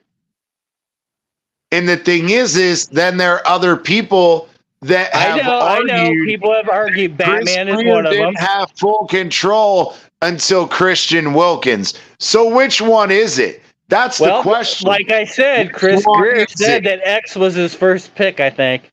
His first pick. Now, was it the first pick in the draft that year? I don't know. But Grier said that X was his first pick. And I did not hear that, and I got to go back and rewatch that then, because I've heard these motherfuckers argue, oh, you can't blame Chris Grier until Christian Wilkins, because Christian Wilkins is when he got full control. So if that's the case... I know. I agreed with everybody else that, to me, when he got full control, that would be his first year. But what he said was X was my first, and I don't know if it was that interview, but it was one this off season that interview he had that he said that. So, well, and that's what I'm saying. So which one is it? And that's crazy. That's crazy because I didn't hear that. I would have pointed out that fucking disparity a long time ago if I knew about that one. Like I said, it was this off season that it was said. But no one's ever talked about that whole conversation about when Grier took over and stuff. I know the conversations out there, Batman up and down that, it was, the Wilkins and that type of stuff. But Grier said something different. Yep. Grier said something different. Now, does that mean that he physically picked him? I don't know. But that is what he said. Is X was my first pick, and that's my point. Though is that's where I don't like the smoke and mirrors. Look, you got to give some kind of clarity to the fan base so that if we're going to give you shit for it, say, hey, don't give me shit for this. That wasn't in my purview. I didn't have that selection. Now, if you want to blame me for XYZ, okay, that was in my control. But if people are fucking blaming you for people that weren't your picks or weren't your decision, then you need to come out and fucking say something.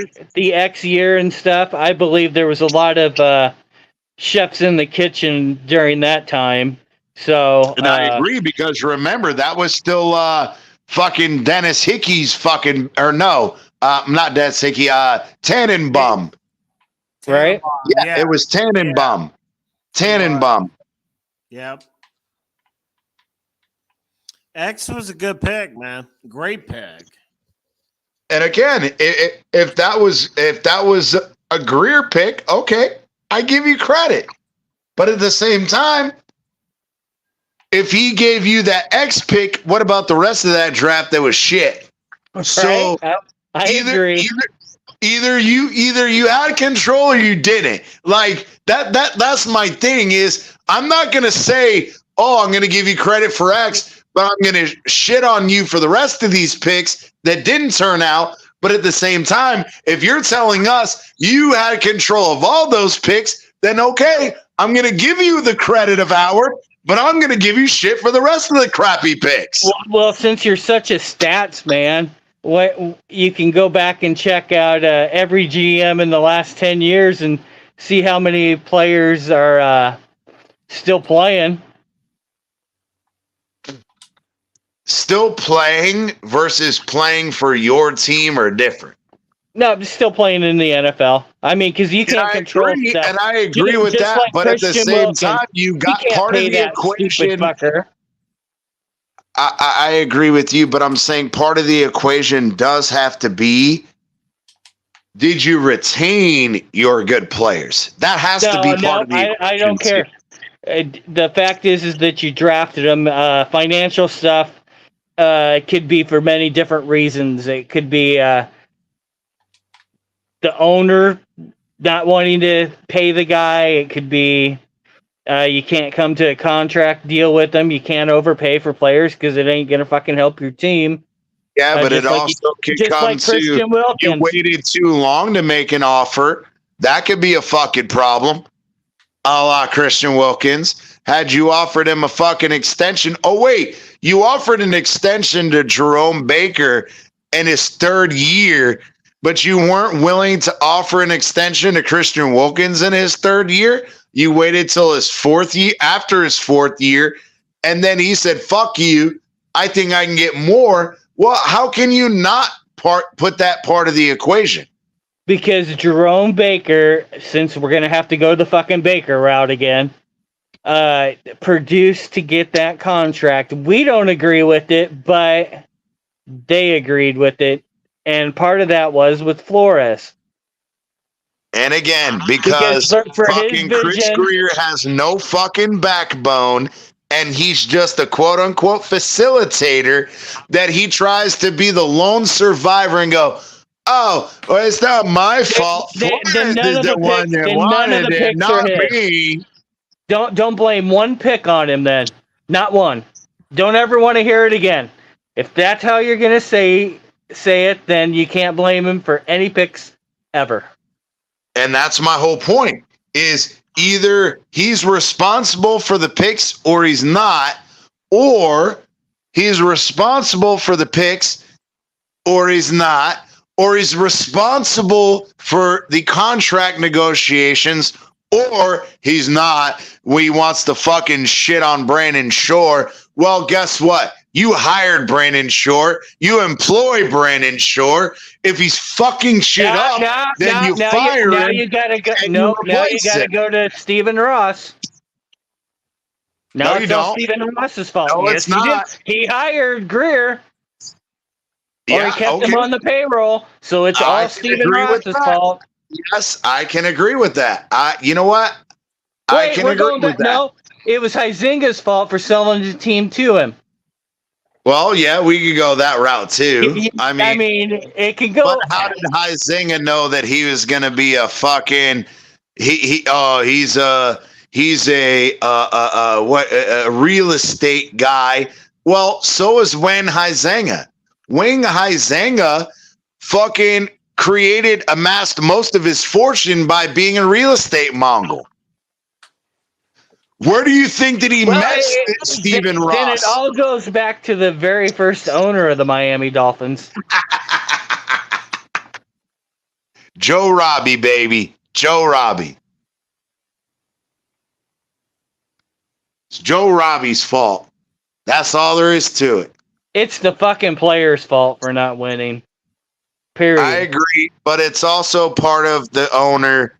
You don't hire the right head coaches. You don't hire the right GMs. And I've given Stephen Ross shit.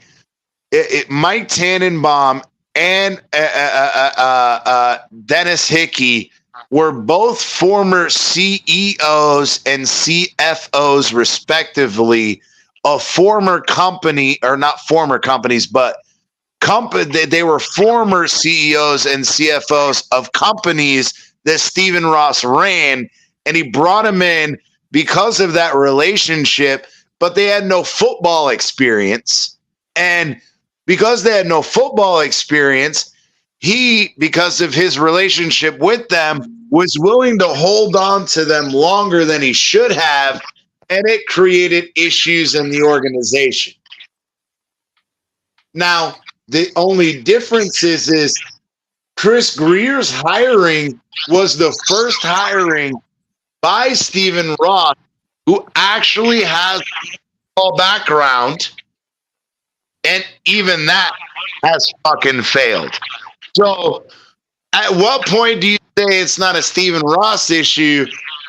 It's a failure of people to do their jobs, does hire them, and give them the opportunity.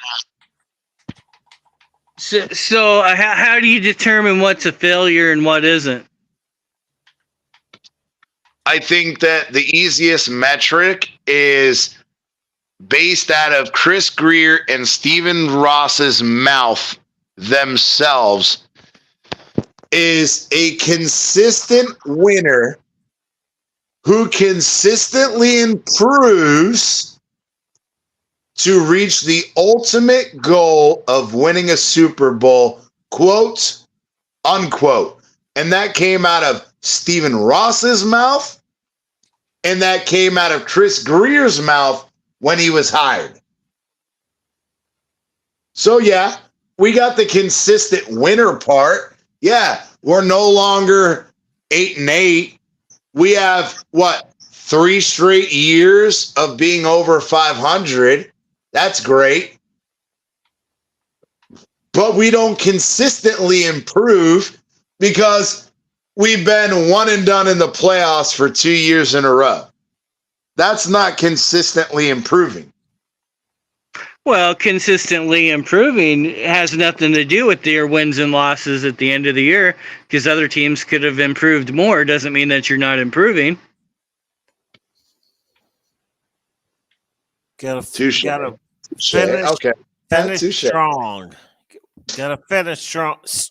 Yeah, finish but the strong. difference is it all comes down to this, and I hate to say it, and we've been over it. The difference that I think that me, you, and every other fucking Dolphins fan, just like Bleezy just said, is it doesn't matter whether it was Adam Gase, Brian Flores, Mike McDANIEL, whether it's Dave Wanstead, whether it's Tua, Jay Fiedler, Matt Moore, Ryan Tannehill, whatever. We could get to that one playoff game. We could get into the playoffs, but we can't win it. But on top of that, it goes against it goes back to Huizenga as an owner too. Not even Ross. We can't win in December. We can't win at the end of the season. We can go out and we can start hot, but we always finish cold. We can't finish. Right, But you because can't the guys have been at the bars too much by the end of the year. Or is it because our field is too tore up?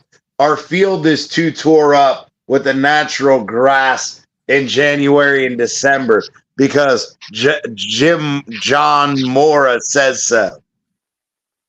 Well, I could probably agree with that.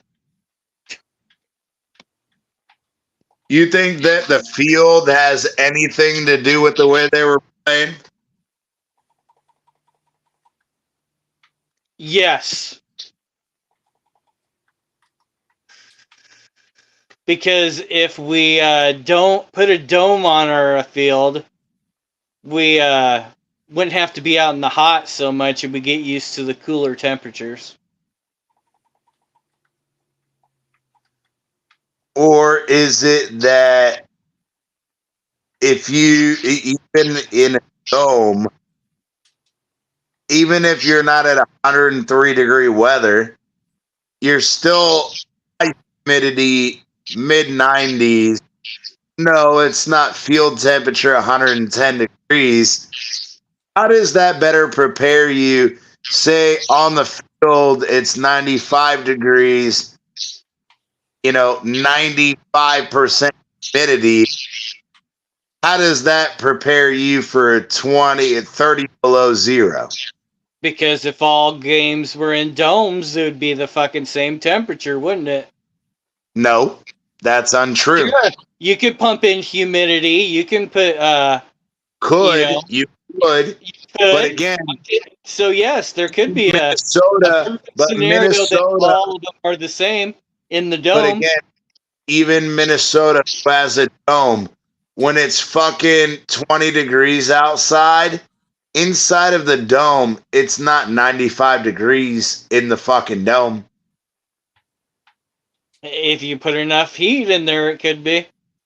It could be. But according to the NFL, the home team is who dictates what the fucking conditions are. Well, this is all something that I want to happen. Is it feasible? No, but if you're wanting to try to make it all even everywhere, this is how you could do it. You could, but then I don't care about money. That takes away a home field advantage. No, your home field advantage is your fans not being lazy fucks like all the people are in Florida and not going to the fucking football game. What are you talking about? That's where you get home field. Well, if they wouldn't stop selling their fucking to make money. Right? Big Philly. But,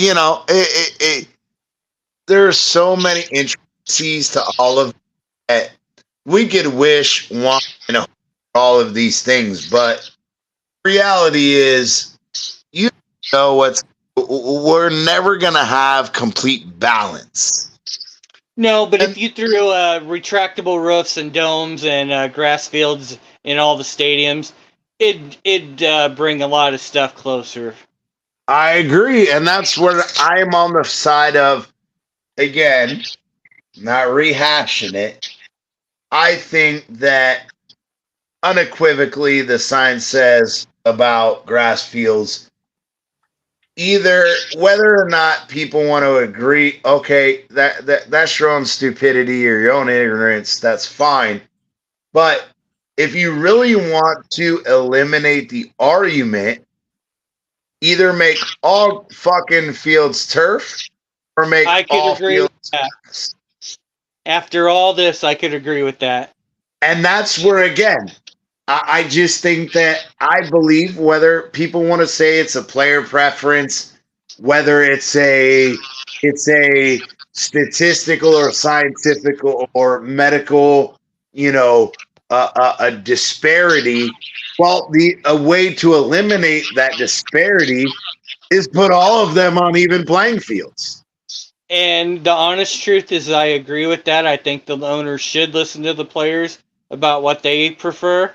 But then again, it is the fucking owner's fucking sandbox. So, and I completely agree. And I think it's a little bit different because me and my personal views in real life.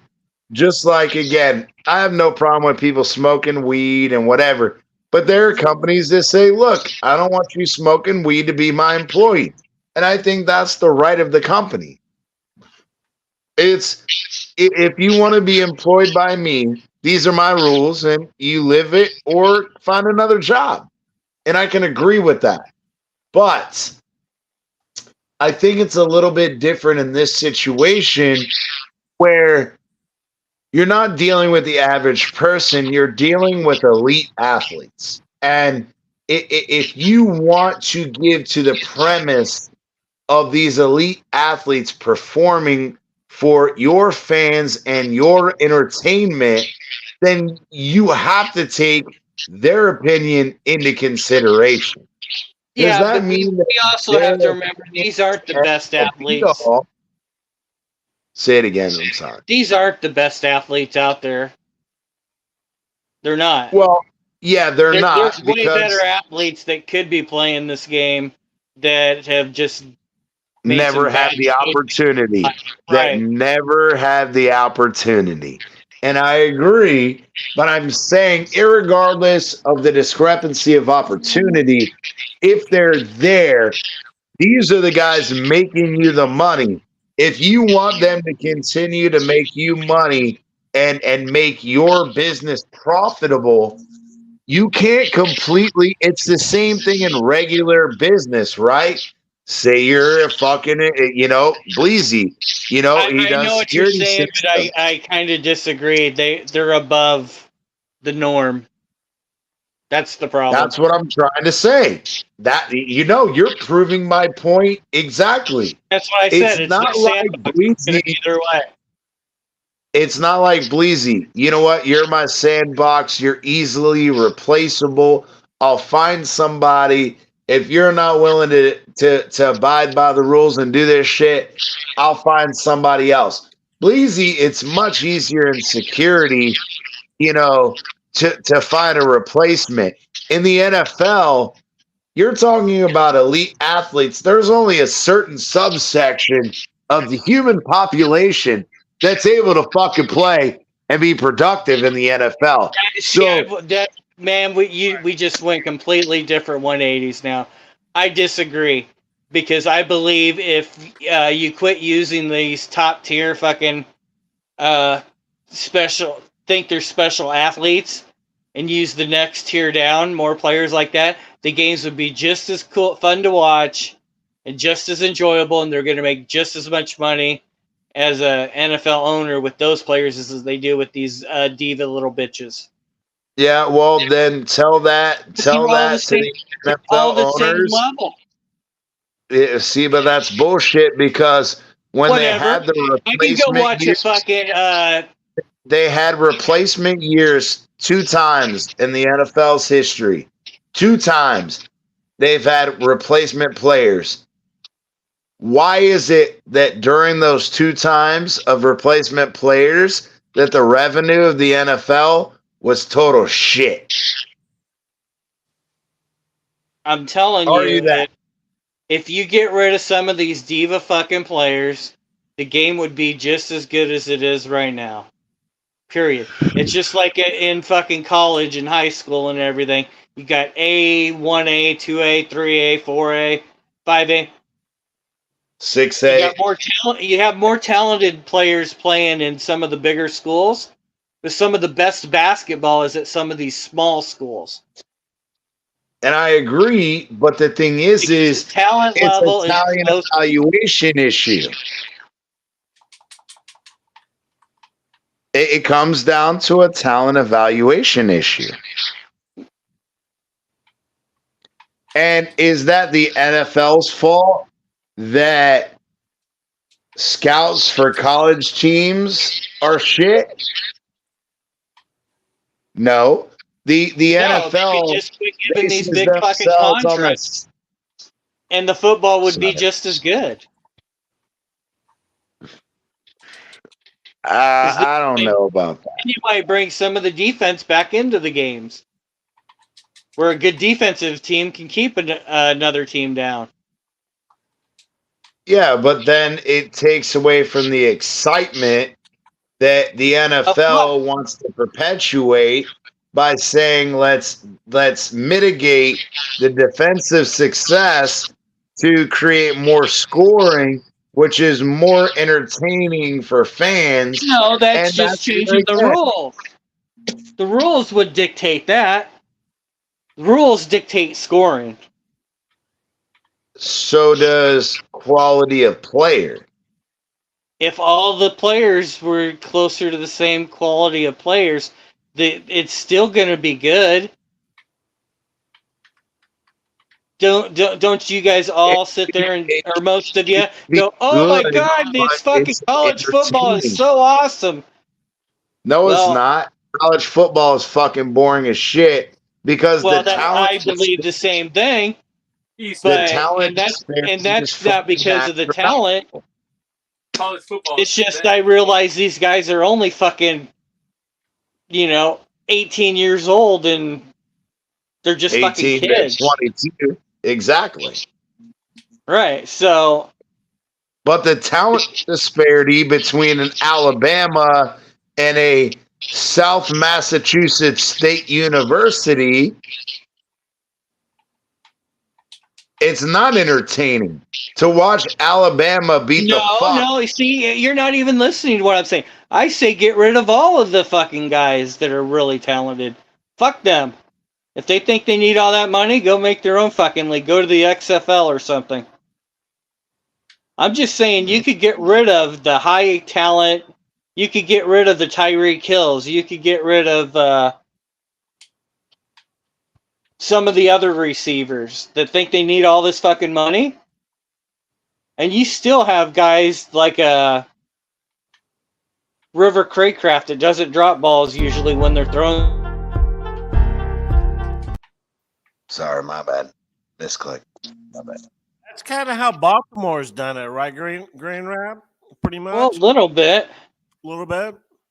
Yeah, but you're asking the rest of the NFL teams to jump on board with that, and I don't see that happening because every none of it's team gonna fucking ever wants a happen physical because advantage. it just goes back to the whole point. There has to be a cap of what you're paying these players and stuff because the fans aren't going to be able to keep paying for all this shit. Yeah, well, unfortunately, And it's only going to be the fucking criminals out there that still there are fucking stupid fucks out there that will still fucking pay to watch it. Period. I just saw a cookie sitting there at a gas station. It went $2.50 for a fucking cookie. Yeah, fuck I that. looked at him and turned over to him, and I go, "Are you fucking kidding me?" I was kind of an asshole at the store, but I mean, I'll go to the grocery store. I'll pay $2.75 for a fucking a thing of cookie dough, and I'll make fucking 20 cookies for your fucking $2.50 for one. No, that better be a damn good cookie, man. $2.50. That's what I'm saying. I don't give a fuck how good it is, though, because I got a wife who fucking and my grandmother and my mom who learned from the Great Depression. My grandmother who learned from the Great Depression and all that. They can fucking make cookies better than you could buy at fucking Publix, better than Pillsbury can make and whatever. Oh, and so you're saying the expensive fuckers aren't worth it. What kind of cookie was it? Just like these expensive players aren't worth it. I agree with that. But I'm saying that just because the people that have the ideological sense to understand that it's not worth overpaying for certain things, whether it's a cookie, whether it's a player, whether it's, fixing your house or whatever, some people are stupid enough to fucking do it. Why do you think that people pay the fucking money they do for shit? Because they're too fucking ignorant to do it themselves. Some cookies are better than others. Green Rat, what was on that cookie? Tell me about that cookie. It was a fucking snickerdoodle. All right, so we're going to end this shit. 36 y'all in the room. We love and appreciate everybody. For those of y'all on Twitter, Twitch, and all that, come on over to YouTube. Miami Dolphins content. You see the fucking lightning bolt. You know we're here. Sub, like, hit the notification bell. We're going to leave you guys with our favorite clip, as always. And if fucking bitch ass Colin gets us in trouble because he's playing his fucking game on the show, he's going to be fucking paying us for it. But We'll hit you guys up on the next one every fucking Monday night, 8:30. We do impromptu shows throughout the week. So hit that notification bell when we go live. We'll see you guys on the next one. Jalen Waddell. Everybody knew they would yell from the box like Jalen Waddle, and we would say,